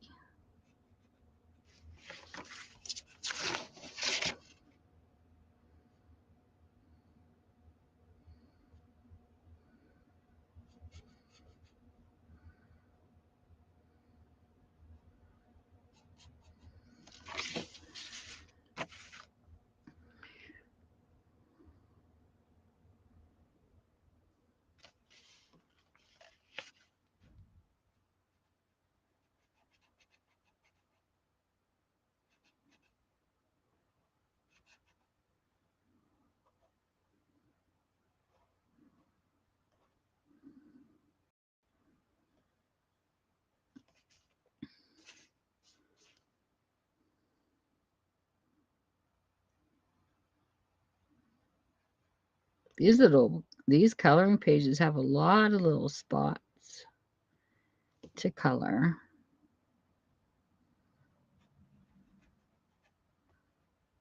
For sure.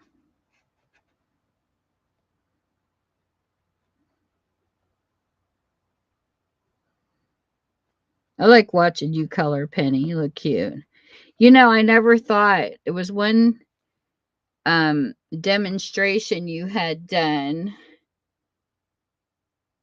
when you were on your channel with your stuff, and it was really cute how you were taking and dipping into the ink pads and coloring with them. I had never thought to do that.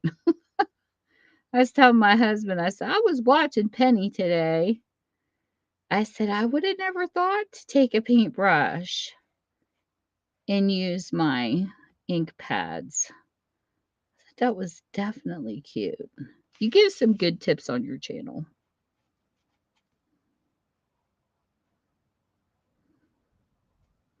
Everything's getting so pricey. I actually seen a pop-up saying that after in January our post is supposed to go up again. Our postage. And it makes me so sad that the brick and mortar stores are closing because everybody's ordering stuff online. I don't think they realize how much shipping is going to be. I really don't. Aw, you're welcome. I know, but I never thought of it. You know what I mean? I was thinking of an ink pad. I go, I just would have never. It's just funny how we see stuff. Like one time, I can't remember what crafter it was. It was a long time ago when I first come into crafting. This lady, this is what I mean is like sometimes we overlook the obvious stuff. And this lady had washi tape, Penny, and she says, "Oh my gosh, it quit sticking. Oh, well, I got to throw this away." And I'm sitting there like, "No, use glue." But some people don't think. You know what I mean? They overlook the easiest things and they don't think of glue on washi tape because it's already got a stickiness to it. But I did. I was like, no, just grab yourself some glue and stick it on her. Oh my gosh, she threw the whole roll away. Oh my gosh. But I mean, I do that. Like when I was in computer class, my teacher would laugh at me because I would always make it harder. He put an open tower in front of me and he said, "Fix it. Make it run." Look at him like, "What?" I'm not good with the hardware part. In computers, I can download programs and I can figure them out like there's no tomorrow. I love the operating system part. And I'm like, well, I don't know what's wrong with it, because you know how you have your power sources, your fans, your all kinds of stuff. And I had no clue where to begin. So I told him, I said, if I start pulling stuff out of this, I'm never going to remember where it goes. He was laughing at me. He used to call me Stacks. So here what it was, he gave me one of the simplest things ever to fix. It was the power cord. He gave me a crappy power cord. And I'm in there poking around, taking everything out. It was so funny, Penny. And he told me, he says, "Tammy, you make things too hard for yourself." He says, "Never overlook the obvious." And that has stuck with me ever since. Anytime something happens, they say never overlook the obvious. And sometimes it's just the simplest things. And it's funny. But every time I have an issue with my computer, I think of that day. It's funny what sticks with us, I thought that was comical. He would hit me in the head with the book. He had a book and he would tap me in the head with it. He goes, "Come on, Stacks, get busy." It was funny, but I was the only female in that computer class because I was taking the A+ certification because I wanted to know how to fix everything. And it was just fun. We had a blast. I miss the guys I had class with. We had a good time. But I had to learn dip switches and all this other stuff. And when I came in, I was on Home Edition. You didn't have none of those things. Like the C prompt where you had to type things out. I didn't have none of that on Home Edition. So I had to go back and learn the past to the present. So it was a really interesting and informative class for sure. I still have all my books upstairs. But now you got Windows 10 and you're even more lost. And Windows 11, oh, don't even get me started on Windows 11. I bought a laptop thinking it was Windows 10 and it was Windows 11. And you know how on Windows 10 you got to go to the left to find your File Explorer? It's in the center. It's in the center of your taskbar instead of to the left. And I'm like, why do you people keep changing things? Don't fix stuff that's not broke. Leave stuff where it's at. It was hard enough getting used to Windows 10 when you were used to the classic view, because I had Home Edition and Professional, and the classic view was so easy. I was lost when I opened up Windows 10. I'm like, why can't you just leave it alone? If you're going to fix stuff, give us more RAM, make it faster, do whatever, but leave stuff where it needs to go. And then Windows 11 wouldn't let me make a shortcut for my printer. I'm used to having my computer on my desktop, the little icon shortcut, and I'm used to having the printer. It wouldn't let me. How you could drag and drop? Not on Windows 11. You have to literally go to the search bar, type in just type in printers, and then it'll take you to where the printer is, to pull up the HP Smart, but it won't let me put a shortcut on my desktop. It's like, I'm telling you, messy. These computer designers make it messy for us. They just keep making it harder. And they're probably over there laughing, going, hee, we're just going to make it harder for the next person that uses this. And it's so aggravating.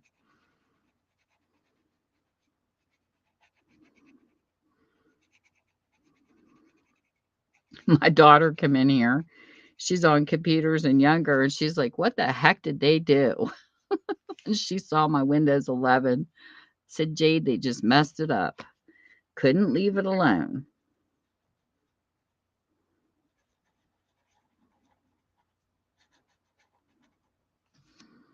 It's too funny. Alrighty.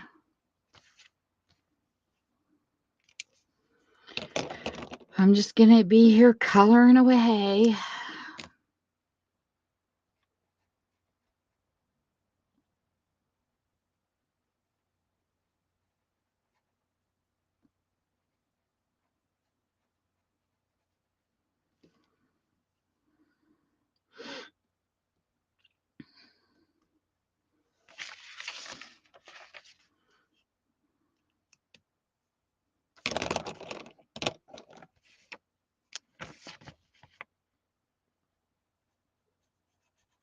I like this melon color marker. This marker is so pretty.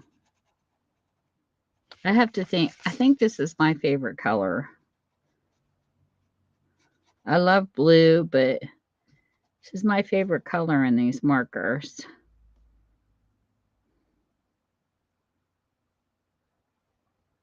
Well, cool. What kind of mini art kits did you get, Tiff?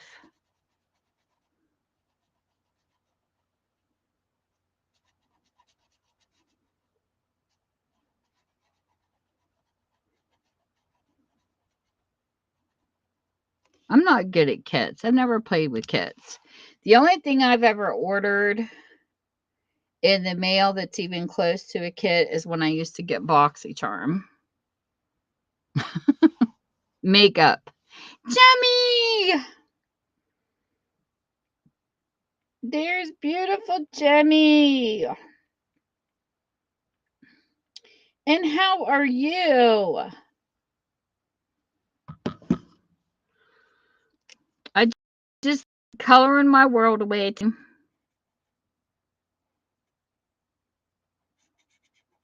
I haven't been on this channel much, Jem, because I can't subscribe to anybody. YouTube really messed up this channel. I don't know what they're doing. So I've been working on my crafty styles and trying to grow it and do it the right way and having fun on that channel. But I thought today I'll come live on this one. Yeah, I keep getting an error every time I try to subscribe to somebody. So I went through because it keeps saying I'm subscribed to more people that subscribe to me. I had that error at like 2,000 subscribers. So I went in and I deleted some, people that dead channels and things like that, people that I think left YouTube because they haven't really done anything in a while. So I took off like 25 people and I still can't subscribe to nobody. So I don't know. It's like YouTube doesn't like my channel or something. I don't know. So I've been working on my crafty styles because I can still subscribe to people there and and I network the right way. Like I don't just add people to add people. So I don't know what's going on. But I do know I have to say this. I've been in YouTuber streams, and I know you know what I'm talking about, Jem, because we hear the same things. And people keep talking about the YouTube purge of bots, where they'll say, watch a channel, a video, and it connects you more. None of those rumors are true. I can mod for you tonight and sign off and come back tomorrow and YouTube has me unsubscribed from you. And that to me makes no sense because I'm in your stream watching one of your videos. This has happened to me on several occasions. I've modded for TPG and he had a live one time. Next day I signed on. I'm disconnected from his channel and unsubscribed. So I had to resubscribe to his channel. There is a guy 4 years ago. I kid you not. I have his list on my phone. I have no clue who this gamer is because I blocked him on Instagram because he put bots on this channel. And what I mean by bots is he made a whole bunch of dead channels. He's got 38 IDs on Tammy's Passions, and it's been stuck there for 4 years. I have them blocked. YouTube has never purged them. Never. And they've been stuck there this whole time. So I made a list because I was talking to another gamer I met around the same time and asked him if he knew who this person was. I said, because I can't, when my Instagram got hacked, I lost the guy's main account. I blocked him because there's reasons. I had asked him to take his dead channels off my channel. Let me see here. So I sent a list to another gamer and I said, if you know this person, would you please tell him to get his bots off my channel? His name has Rico in it and the letters GBH. Look at all this. I made a list in my memo pad on my phone. These are his channels he made up that he's got on Tammy's Passions. 38 dead accounts, and he won't get them off this account. He won't take them. So I Googled to YouTube, how do you flush people off of your channel that you don't want to be on here? I did this 3 years ago, and it said to block them. So I went into every single one because they're not channels. They just have like a couple names on them. And I blocked every single one of these names. 4 years later, they're still there. I can go into my subscriber list and show you. So I don't believe in YouTube purges, because if they did, these are not active. And I can't get rid of him off my account.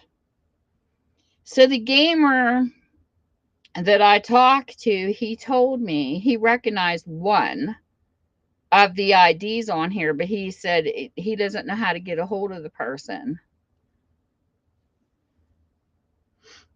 So I can't get rid of this guy off of this account. So it makes it look like I have more people than what I do. And how it happened is there was another person a long time ago. She had Josie. Josie was her name, but I can't remember her gamer channel name. She had a stream where it was a networking stream where, you could meet people and follow and stuff. Well, I was 3 away from my 1K on this channel, my 1,000 subscribers. I was like at, I don't know, 196, 187. I know I was up there. Well, he was in her live that night, and they got me to 1K, but they did it the wrong way. He added all those extra names on my channel to take me to 1K, and I was so disappointed, Gemma. When I found out later that people did that kind of stuff, because I was new, I didn't know people would do that. So I found out later what had happened, and I was going down through my subscribers. I'm like, who are these? What is this? That's how I found it, under YouTube Studio. So I contacted him through Instagram at the time, and I asked him if he could please remove them. He got vulgar with me, wanting me to send him naked pictures. And I, well, me, I'm going to explode. I basically became a charker and told him to go F himself and block. Well, I'm stuck with all his bots on my channel. And, and it's sad because I know that there's people out there to pay for bots on their channels. I'm not one of those people. I want real people. Bots aren't going to help you because they're not going to give you views, talk to you, get to know you. And I didn't know that this person had this many accounts made. And I want his 38 gone. I mean, he might even have more. I don't know. I just know these 38 because they have specific letters in them. But yeah, he was an idiot. And you come across those kind of people on here too, unfortunately. But all I want him to do is remove them.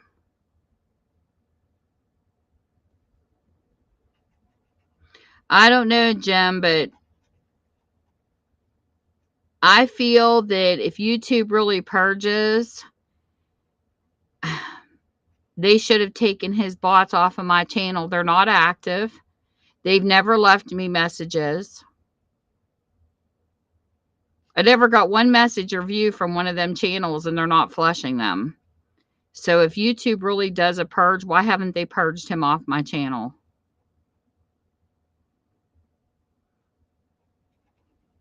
You run into so many crazy people on here. It's sad. Because I'm not about the numbers. I could care less about the numbers. I want real people that I could go visit and they can visit back, and we can build a good community. I'm all about the community part. And I just don't understand it. I don't understand why YouTube purges people that we know, but they don't purge the people that's not doing anything with these dead accounts. It makes no sense.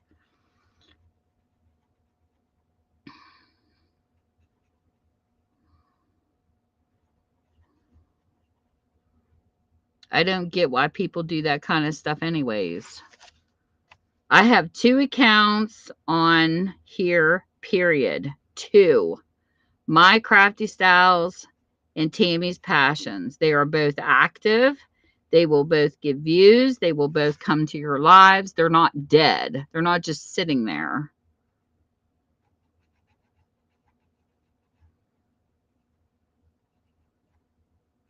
This guy reminds me of Yahoo days when booters used to make like 500 different accounts just to disconnect you from Yahoo. And he's got too many accounts, and I'm surprised YouTube should have a limit and then cut a person off. That way this stuff doesn't happen.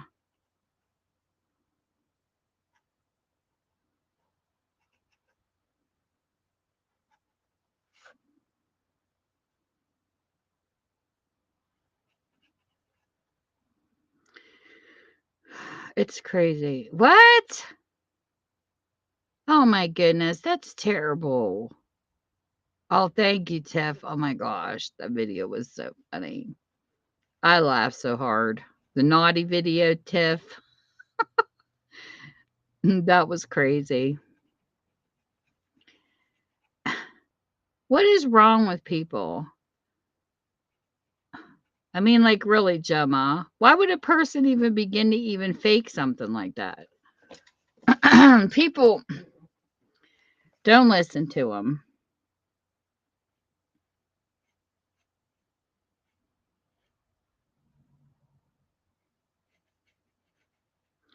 Were you in the one stream where somebody asked the question, do you think that autism is a disability? Were you there when that question was asked, Gemma? Because you were in that stream and I didn't know if you left or not. Somebody asked that. Like if a person should get disability if they have autism. This is my thought process on disability, period. And I answered. I said my thought process on disability is it should be based, yes, on what the person can do and what they can't do, depending on what job and stuff that they're in, if it's considered a disability or not. Yeah, that's how I believe too. Because I've seen high functioning people who have autism and they're fine. And then I have seen some autistic people, like I have, you would love this kid. He is so cute. One of my daughter's friends has an autistic son, and he is not high functioning. As a matter of fact, he's just now talking. All the other kids have surpassed him because his autism's different. So, to me, it's the person's ability, what their ability and what they can't do. Yep. But the thing is, though, is some autistic people can never be on their own. They can't cook and stuff and do things for themselves. Where I have a girl that I grew up with, she's not autistic. What the heck? She has something else. And this is where I have a problem with autistic parents, Gemma. There's somebody I know that lives close to me. He's in his 40s and he's autistic. Okay, now this is the problem that I have. He is high functioning. He can cook. He can do certain things. But what makes me mad, his parents have coddled him. They have not taken the time to teach him to be the best form of autistic person that he can be. So what the heck is he going to do when they die? They have not taught him to drive. They have not taught him to be self-sufficient. And so this bounces to a book that I read. Danielle Steele wrote a book about when she was taking blankets and socks to the homeless people. Okay, and this is a problem. When you have people that can learn and the parents don't do it, and something happens to them, a lot of people that end up on the street here and homeless, they have mental disorders. They come back from the military and they suffer from post-traumatic stress disorder. And they have abilities where they're functional, but they were never taught the highest level of their functions, and they're screwed. And this kid's 40 years old, still lives with his parents, like I said. And I know he can cook because I taught him to make spaghetti. And he didn't even know he was autistic, Gemma. I told him he was autistic. And I said, I'm not meaning to be mean, but you need tested. Because I could tell he was. And so he did. He went into a mental health place and saw a professional because even though I'm not a licensed therapist, I used to work with the mentally ill, like people with certain disabilities, like bipolar and different. I've seen different types of bipolar and stuff like that. And I can pick up sometimes when a person's in the spectrum, and he is. And when he went to the therapist, because he decided to see a counselor, I said, because you definitely need to talk to a professional because I can't give you a direction. The only thing I could tell you is to go to see a therapist and they can help you. Well, he did. He went to see a therapist. He sat down with him. He never said anything. He let them diagnose him and they told him he was autistic. And then when he was done, he called me on the phone. He says, "You're right. They told me that I was." Well, when he told his parents he wanted to continue to see the therapist because he's autistic, his parents told him he wasn't. They're in denial of his autism. So he never went back to therapy. So guess what? He still lives at home and he's still not self-sufficient because his parents are in denial that he has an issue that he needs to build on, learn from, and educate.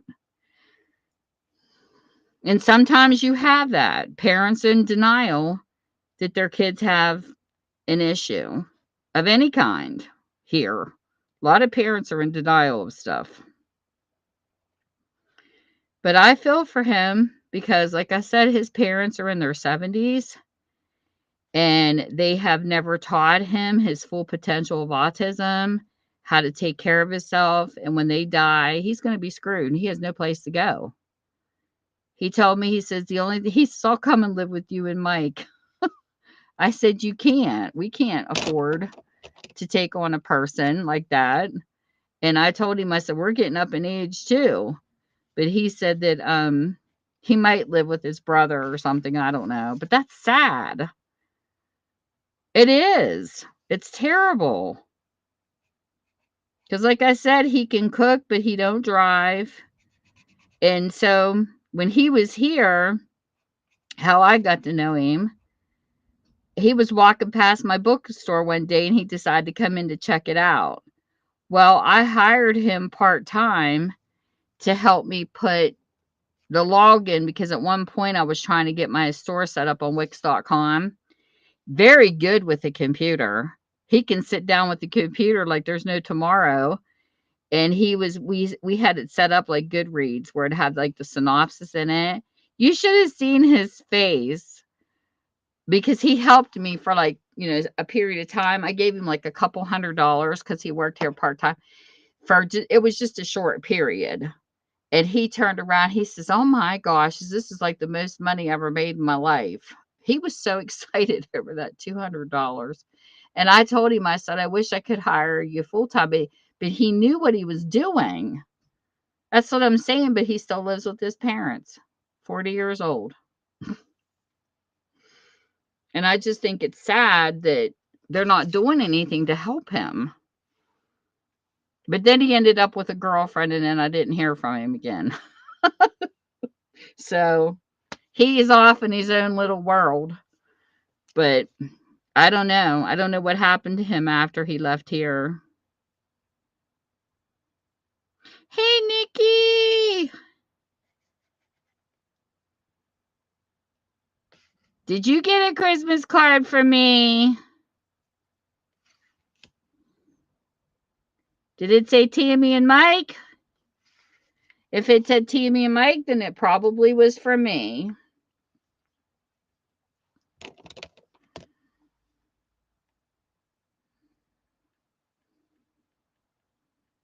I think I sent you a card. Nikki, I sent out 63 cards this year. You're welcome. I sent out a lot of Christmas cards this year. I like sending out Christmas cards. You're welcome. But all I know is, yeah, I believe it depends on their ability, but people shouldn't be telling you you don't have it if, when they don't know your life, Gemma.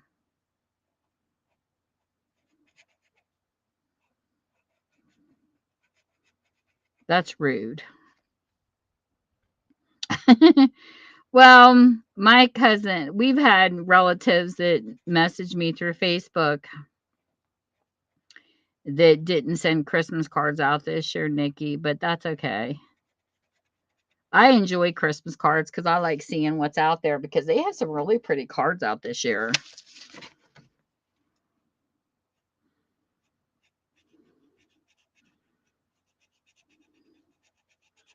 And besides, some of the ones that I decide not to save, it depends. Some I save, some I don't. I can turn them into journaling cards for my journals that I make. I love using the front of cards. And this year I did a video and one of them had birds across the front of it. Oh my God, it was the cutest card. That's going to be a journaling card. That's why I like getting cards. They're fun to upcycle into my journals. Sometimes I go thrifting and I'll look for cards and stuff like that. And one time I was in a thrift store and they had a whole bunch of cards and envelopes, and I got the cards home, and the envelopes, they get the glue, the sticky envelopes that's got the glue that you got to lick. Sometimes because of humidity, those envelopes will stick together and you can't get them open to put the card in. And I'm even okay with those because I can cut the edge off or, and then punch down. I turn those into pockets for my journals. I had a whole bunch that happened to me because of my used bookstore. I had a greeting card section and I went to put the cards away because I had birthday and, Christmas and different ones that I put out. And then I put some away. All the envelopes were glued together. I'm like, you got to be kidding me. And then I thought, I can use these. I can turn them into tuck pockets. So I didn't have to throw them away. But then I had cards that didn't have envelopes, but that was okay. Because you can do the same thing with them. You can turn them into, use the front of the cards and turn them into journaling cards. So us crafters find ways to upcycle stuff. Well, thank you. I hope everybody has a healthy 2024. I would like to see nobody get sick. Let's have a break. Have some peace. No sickness. Good health. And lots of rest. That's what I want to see for 2024. But I do know one thing. If you have kids and you are not sure what the groceries are going to be, because I'm telling you, the next 2 years is really showing it. I can't believe how high groceries has gotten. Go to, and I told my daughters this too, Nikki, because I know you have kids. Go to Amazon and type in Augustin Farms on sale. It's dehydrated foods where all you got to do is add water. They have some good foods. They have good pancake mixes. They have a noodle stroganoff. They have all kinds of stuff, even cream of wheat, but you get big helpings. Like you get a can and you get like 40 servings. I started filling my pantry up with those before everything got pricey, and me and my husband have fallen back on some of those cans at times to go with our dinner. And they have some good stuff. I'll put the name of it in here if anybody wants to check it out. Because us having a community on here, we need to share these tips. And there are some cooking channels out there too that are showing really cool ways of cooking easy meals to where it's cheaper than some. But I know me and my husband, I'm not kidding. My husband about crapped when we was out for Christmas. 2 sirloin steaks, a decent size here, used to be like $11. Then they come up with a pack of 3 that was 20 some dollars. I about died when I looked at the cart last time. Those same steaks are up to $56 for 3. I was like, you gotta be freaking kidding me. So we're not buying steaks. In our store, we have a local mom and pop shop. They're actually turning away some of the stuff they used to carry in their grocery store because it's too high. We had an Amish roast beef lunch meat they turned away because they can't make a profit off of it with as high as it's gone, and it is the best roast beef. Oh, but we can't get that anymore. And when I was in buying the lunch meat tray for Christmas, because that's what we did for the grandkids for Christmas Eve, they had no hot pepper cheese. There's a specific hot pepper cheese my husband likes. It's called Desert. Can't get it anymore because the prices have went up and the stores are refusing certain foods. So I'm just saying the next couple years or so, it's going to get tough for food. So I started getting some seeds. I know a couple places where you can get, what they call them. It's a specific type of seed for vegetables and stuff. They call them legacy seeds or something like that. I mean, I'm glad we live next to farmers, but yeah.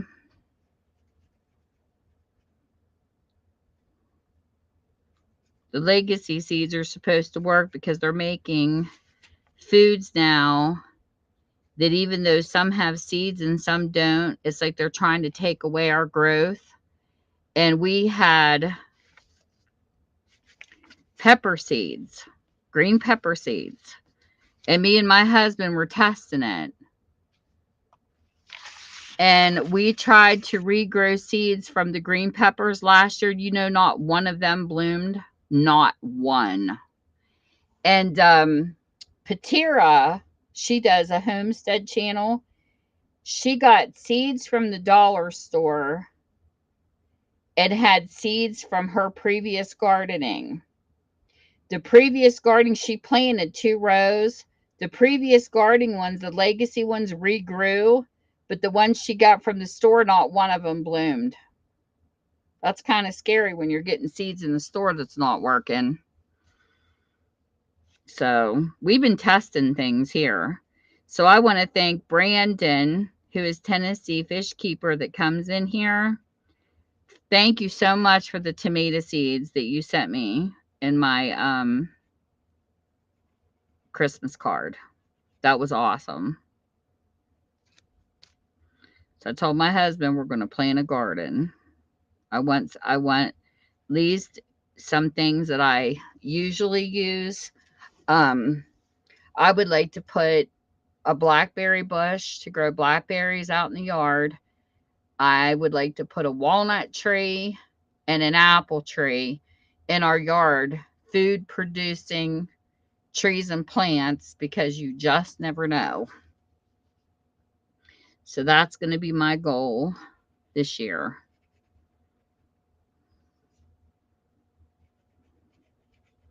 Is head out to a nursery, some trees that are already started, because right now I think I only have 2 maple trees in my yard.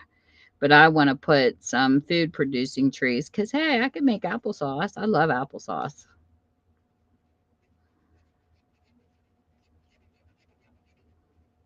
And all blackberries. Blackberry jelly's delicious.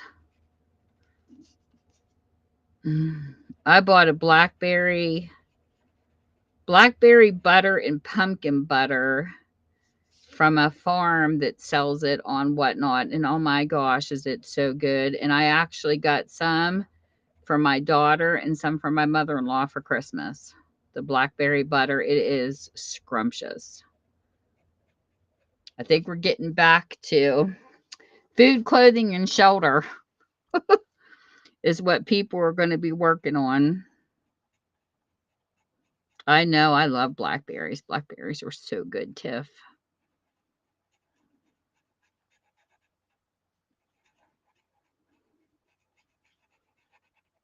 They're pumpkin butter.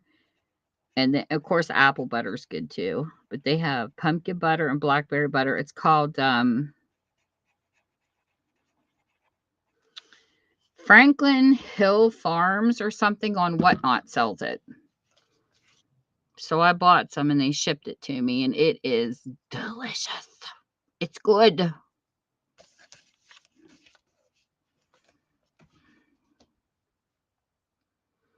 Blueberries is good too. Yeah, they have certain preserves they put up in because Whatnot, you have a little store you can post stuff ahead of time. They had all kinds of dips and jellies and had all kinds of stuff that you could choose from. Like they had like pickled stuff, but I'm all about the jelly. I love jelly because if you look at in the stores sometimes you'll see the crescent rolls on sale where you can get 2 for $5 or something like that, the Pillsbury crescents. So I'll put them in the oven, bake those up, and put the apple or the whatever jelly I have. Me and my husband, that's what we have for dessert instead of having cookies and chocolate and junk food. We eat jelly to have our sweetness. That's been a snack of ours quite a few times in the evenings.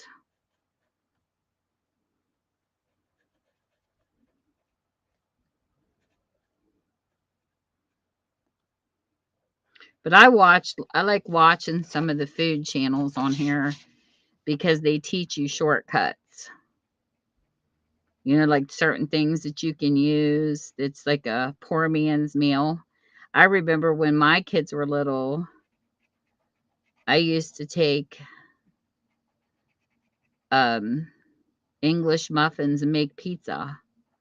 I'd buy like a sauce and put shredded cheese over it, and sometimes I do pepperoni. I'm not much of a pepperoni person because I have acid reflux, but I would put like shredded cheese over top of like a ragu sauce or a pizza sauce, and then put them in the oven and make little pizzas for the kids. I like looking for recipes like that. It's fun.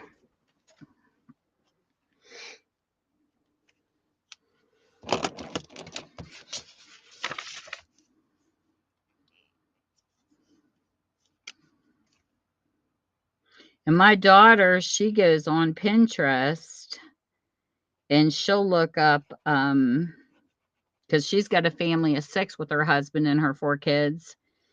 So she'll put recipes on a budget for 6 people. And she's gotten a lot of cool recipes off of Pinterest that were pretty decent.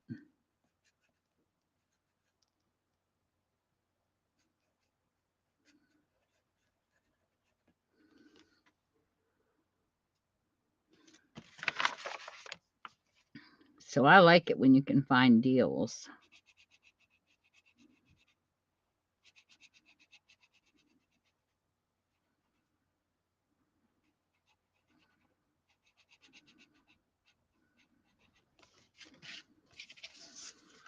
Deals and easy meals.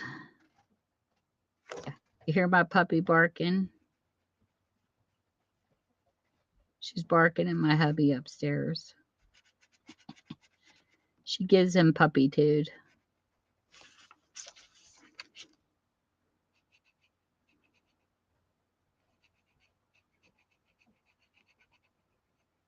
Sometimes he's upstairs trying to sleep, and she picks up his toys and throws it at him.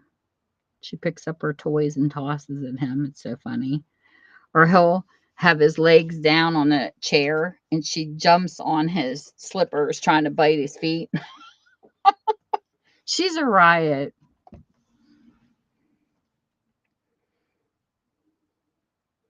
Oh, yummy, Tiff. See you soon, Penny. Thank you so much for coming in.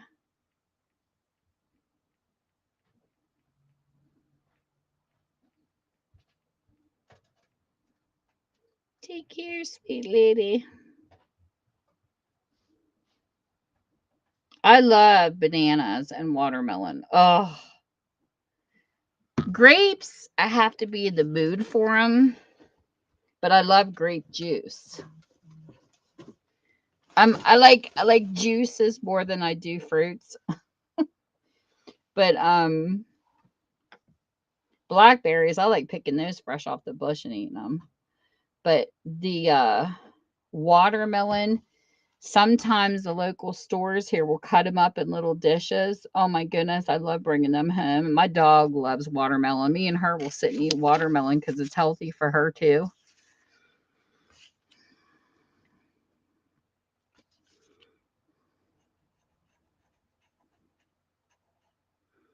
So yep, Tiff, I love it. Nice. It's nice on a really hot day. I find watermelon to be one of the refreshing fruits. Every 4th of July, when I was growing up, my uncle owned a farm. I talked about this before, but oh, it was my favorite holiday. 4th of July, we would go to my cousin's, and she had a pony. We would go pony riding, and then we would have a cookout, and people would bring a dish, and they had, oh my gosh, the table was laid out. They would have a fire pit, like where you roasted marshmallows, hot dogs, and all that kind of stuff. And we used to sit up in the hayloft. This was just a wonderful family tradition. We had hay rides, and my uncle would drive his tractor. We would go all over these back roads on the hay ride. We used to have so much fun there. And at night, we would throw open the barn doors in the top of the barn. We would climb the ladder to get to the top, to the loft. He would have bales of hay, and we would park it on whichever bale we found, throw open the barn door, and tell ghost stories. That's like one of my favorite childhood memories. Oh, this is so much fun.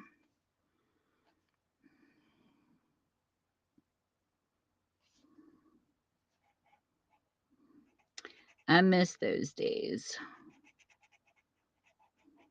Then we'd have fireworks, but all the food, Tiff, they had wonderful food.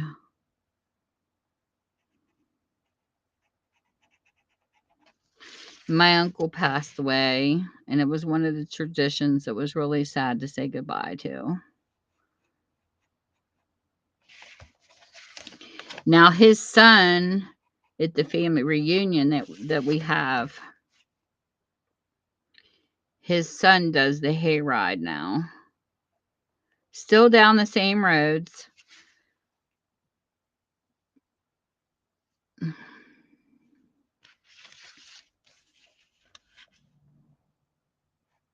So at least that tradition is still there, but it's not the same as the 4th of July we used to have. But anyway, we would be out catching the pony. She liked running from us. And they would have watermelon sitting on the table, and oh, it was so delicious in that hot weather. Just grabbing watermelon.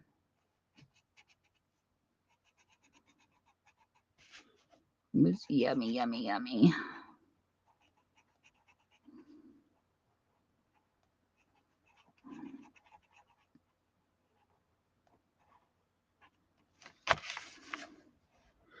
Those were the good days. Being a kid. No bills, no adulting. Just being carefree.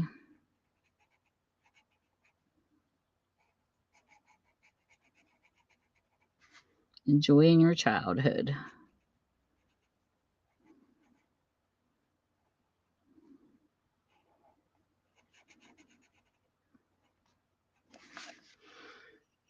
That's what I told my mom and dad. I said, man, I appreciate all the times you put groceries on our table. You know? You got to pay the bills. It's definitely a different story.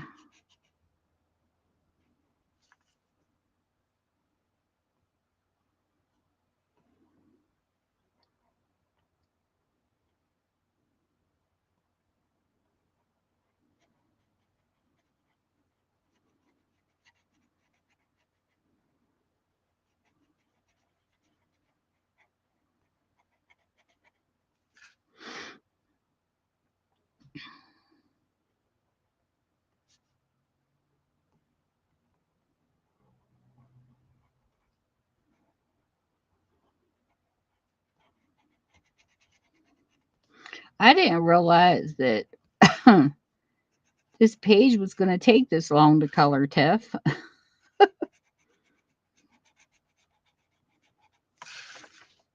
Some of these pages can take a long time for sure.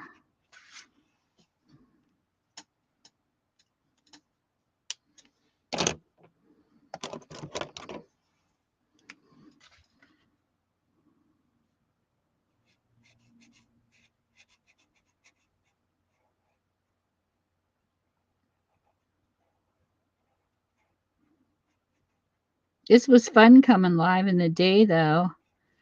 I'm so used to being live at night. Definitely different. I got to figure out what I'm going to have for dinner today. I think I might go up and have a chili mac. I haven't eaten dinner yet. I like the Amy's Organic Foods. She makes, it's in the freezer section, but it's so good.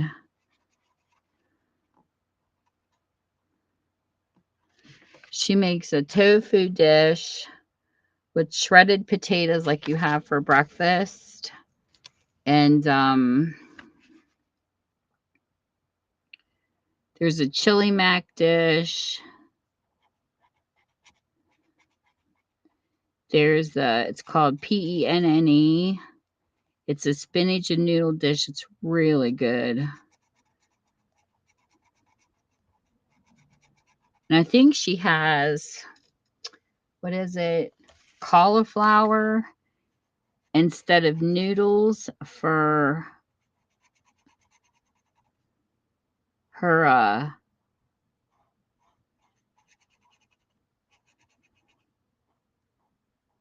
it's like she puts cheese in it. Like instead of having a mac and cheese, it's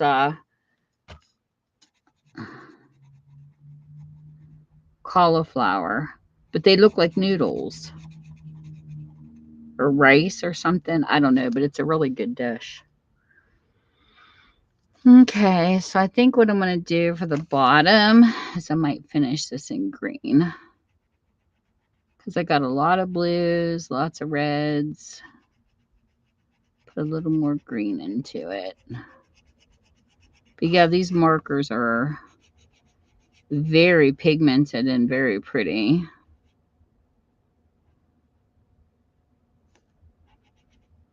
I'm really pleased with these markers. Do you have favorite set of markers that you like using?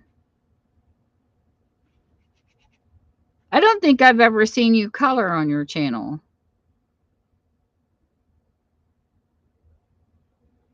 Oh, that was nice. It's always nice when people seed share. I never thought of doing seeds. That was actually a nice idea that Brandon thought of.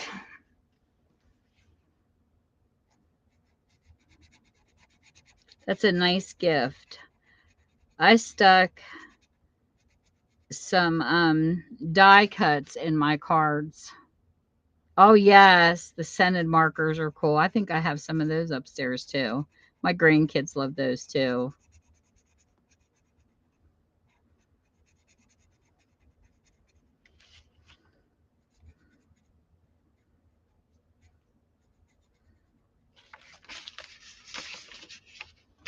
What was the one? Strawberry shortcake. Yes. Strawberry shortcake had a lot of scratch and sniff stuff. Well, I will have to check it out, Tiff.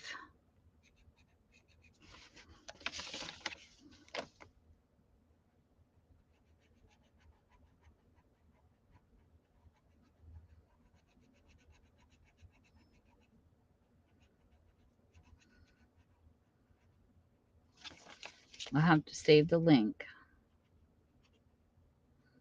Do you have a playlist of artwork? Is that what it is? I've been trying to get good playlist on mine too.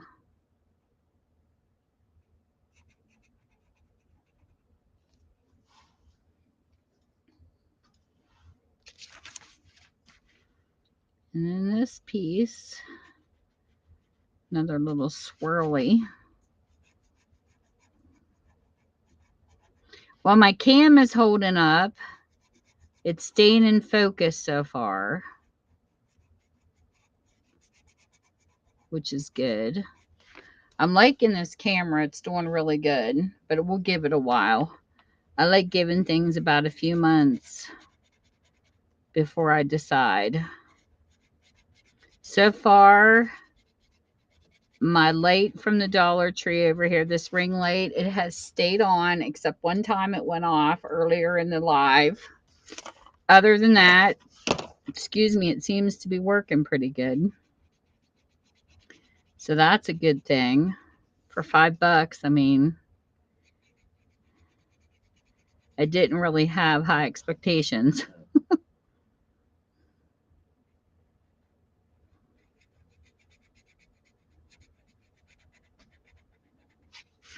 But if it goes out, I'm okay because I have another lamp, like a desk lamp that I'm using upstairs. I got to take it up and put it beside my bed.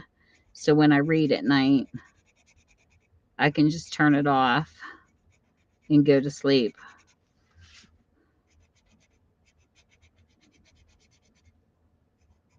And it's nice. It's a nice reading lamp. I don't have good lighting in my house in some of the rooms. So that was nice. So there we go, Tiff. Look how pretty that is. Oh, I'll have to check it out. Look at that. Vibrant. You deserve to be happy. That turned out pretty. I'm impressed. It's like I said, here's the difference. This is colored pencils. And this is those markers. Look at the difference. Thank you. This is more pastel. And then that's really dark. It turned out really nice. I'm impressed. And then my granddaughter, when she was here, she drew me this. And this is done with these. They're paint pens. They're not markers. She kept pushing them real hard. I go, you don't have to do it with these. But yeah, she did it with those. So that turned out really pretty. That's fiery. Layla did a good job. This is done with some of those paint markers and Crayola. You can see where the Crayola is. See how light that is right there? You had to really push because my Crayolas are running out of ink. Like that there. That's the difference.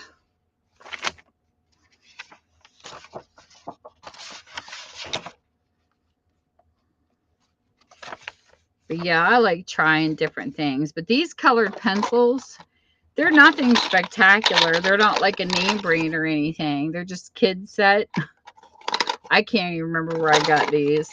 I had them sitting upstairs. That's what this is done with. I like that little cupcake. Look at that little cupcake. It's smiling at you, Tiff. It says, yummy, yummy. These are cute.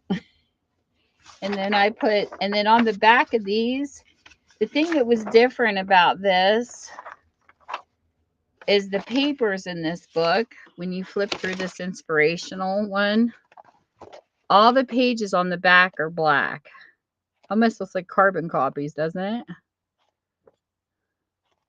The one thing I like about this kind of stuff is if you find something the grandkids like when they flip through, I can print it instead of having to buy another book, and they can just color them. That's one of the things I like about, the old coloring books when I find them for sale, is I'll buy them, but I don't use them. I just scan the pages, like the dot to dots and stuff like we had when we were kids, and let them have fun with them. So that way you don't got to keep buying them over and over again. It saves you money because I have Instant on my computer.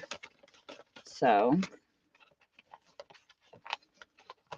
it's hard sometimes to find images on Google because I always put copyright free images and stuff. But sometimes when you go to print them, it cuts their heads off and stuff, like the top of the drawing or whatever.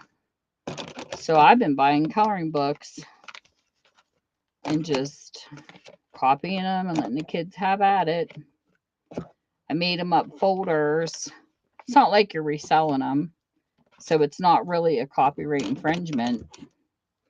So I just told them have fun coloring them, and they hang them on the fridge. So what I've been doing, I made them up a bunch of colorings for Christmas, St. Patrick's Day, and all the holidays next year. And then Tina sent me a bunch of stuff, and I scanned those too. So I think the kids are going to be good for coloring pages for a while.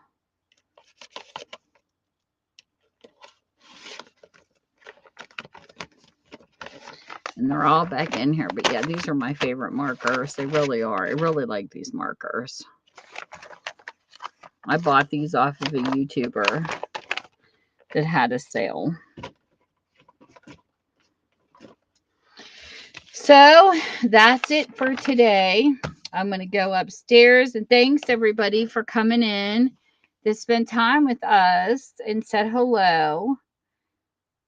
And I'm going to go find something to eat because I'm hungry. Whoever thought that coloring could make you hungry? So you have a good day, Tiff. I'll have to watch your video. I'll have to check out your art. Thank you so much. So take care, all. And have a great day. And whatever time zone you're in, because you could be in a different country, I hope you're having a great one. And I'll see you soon. Bye.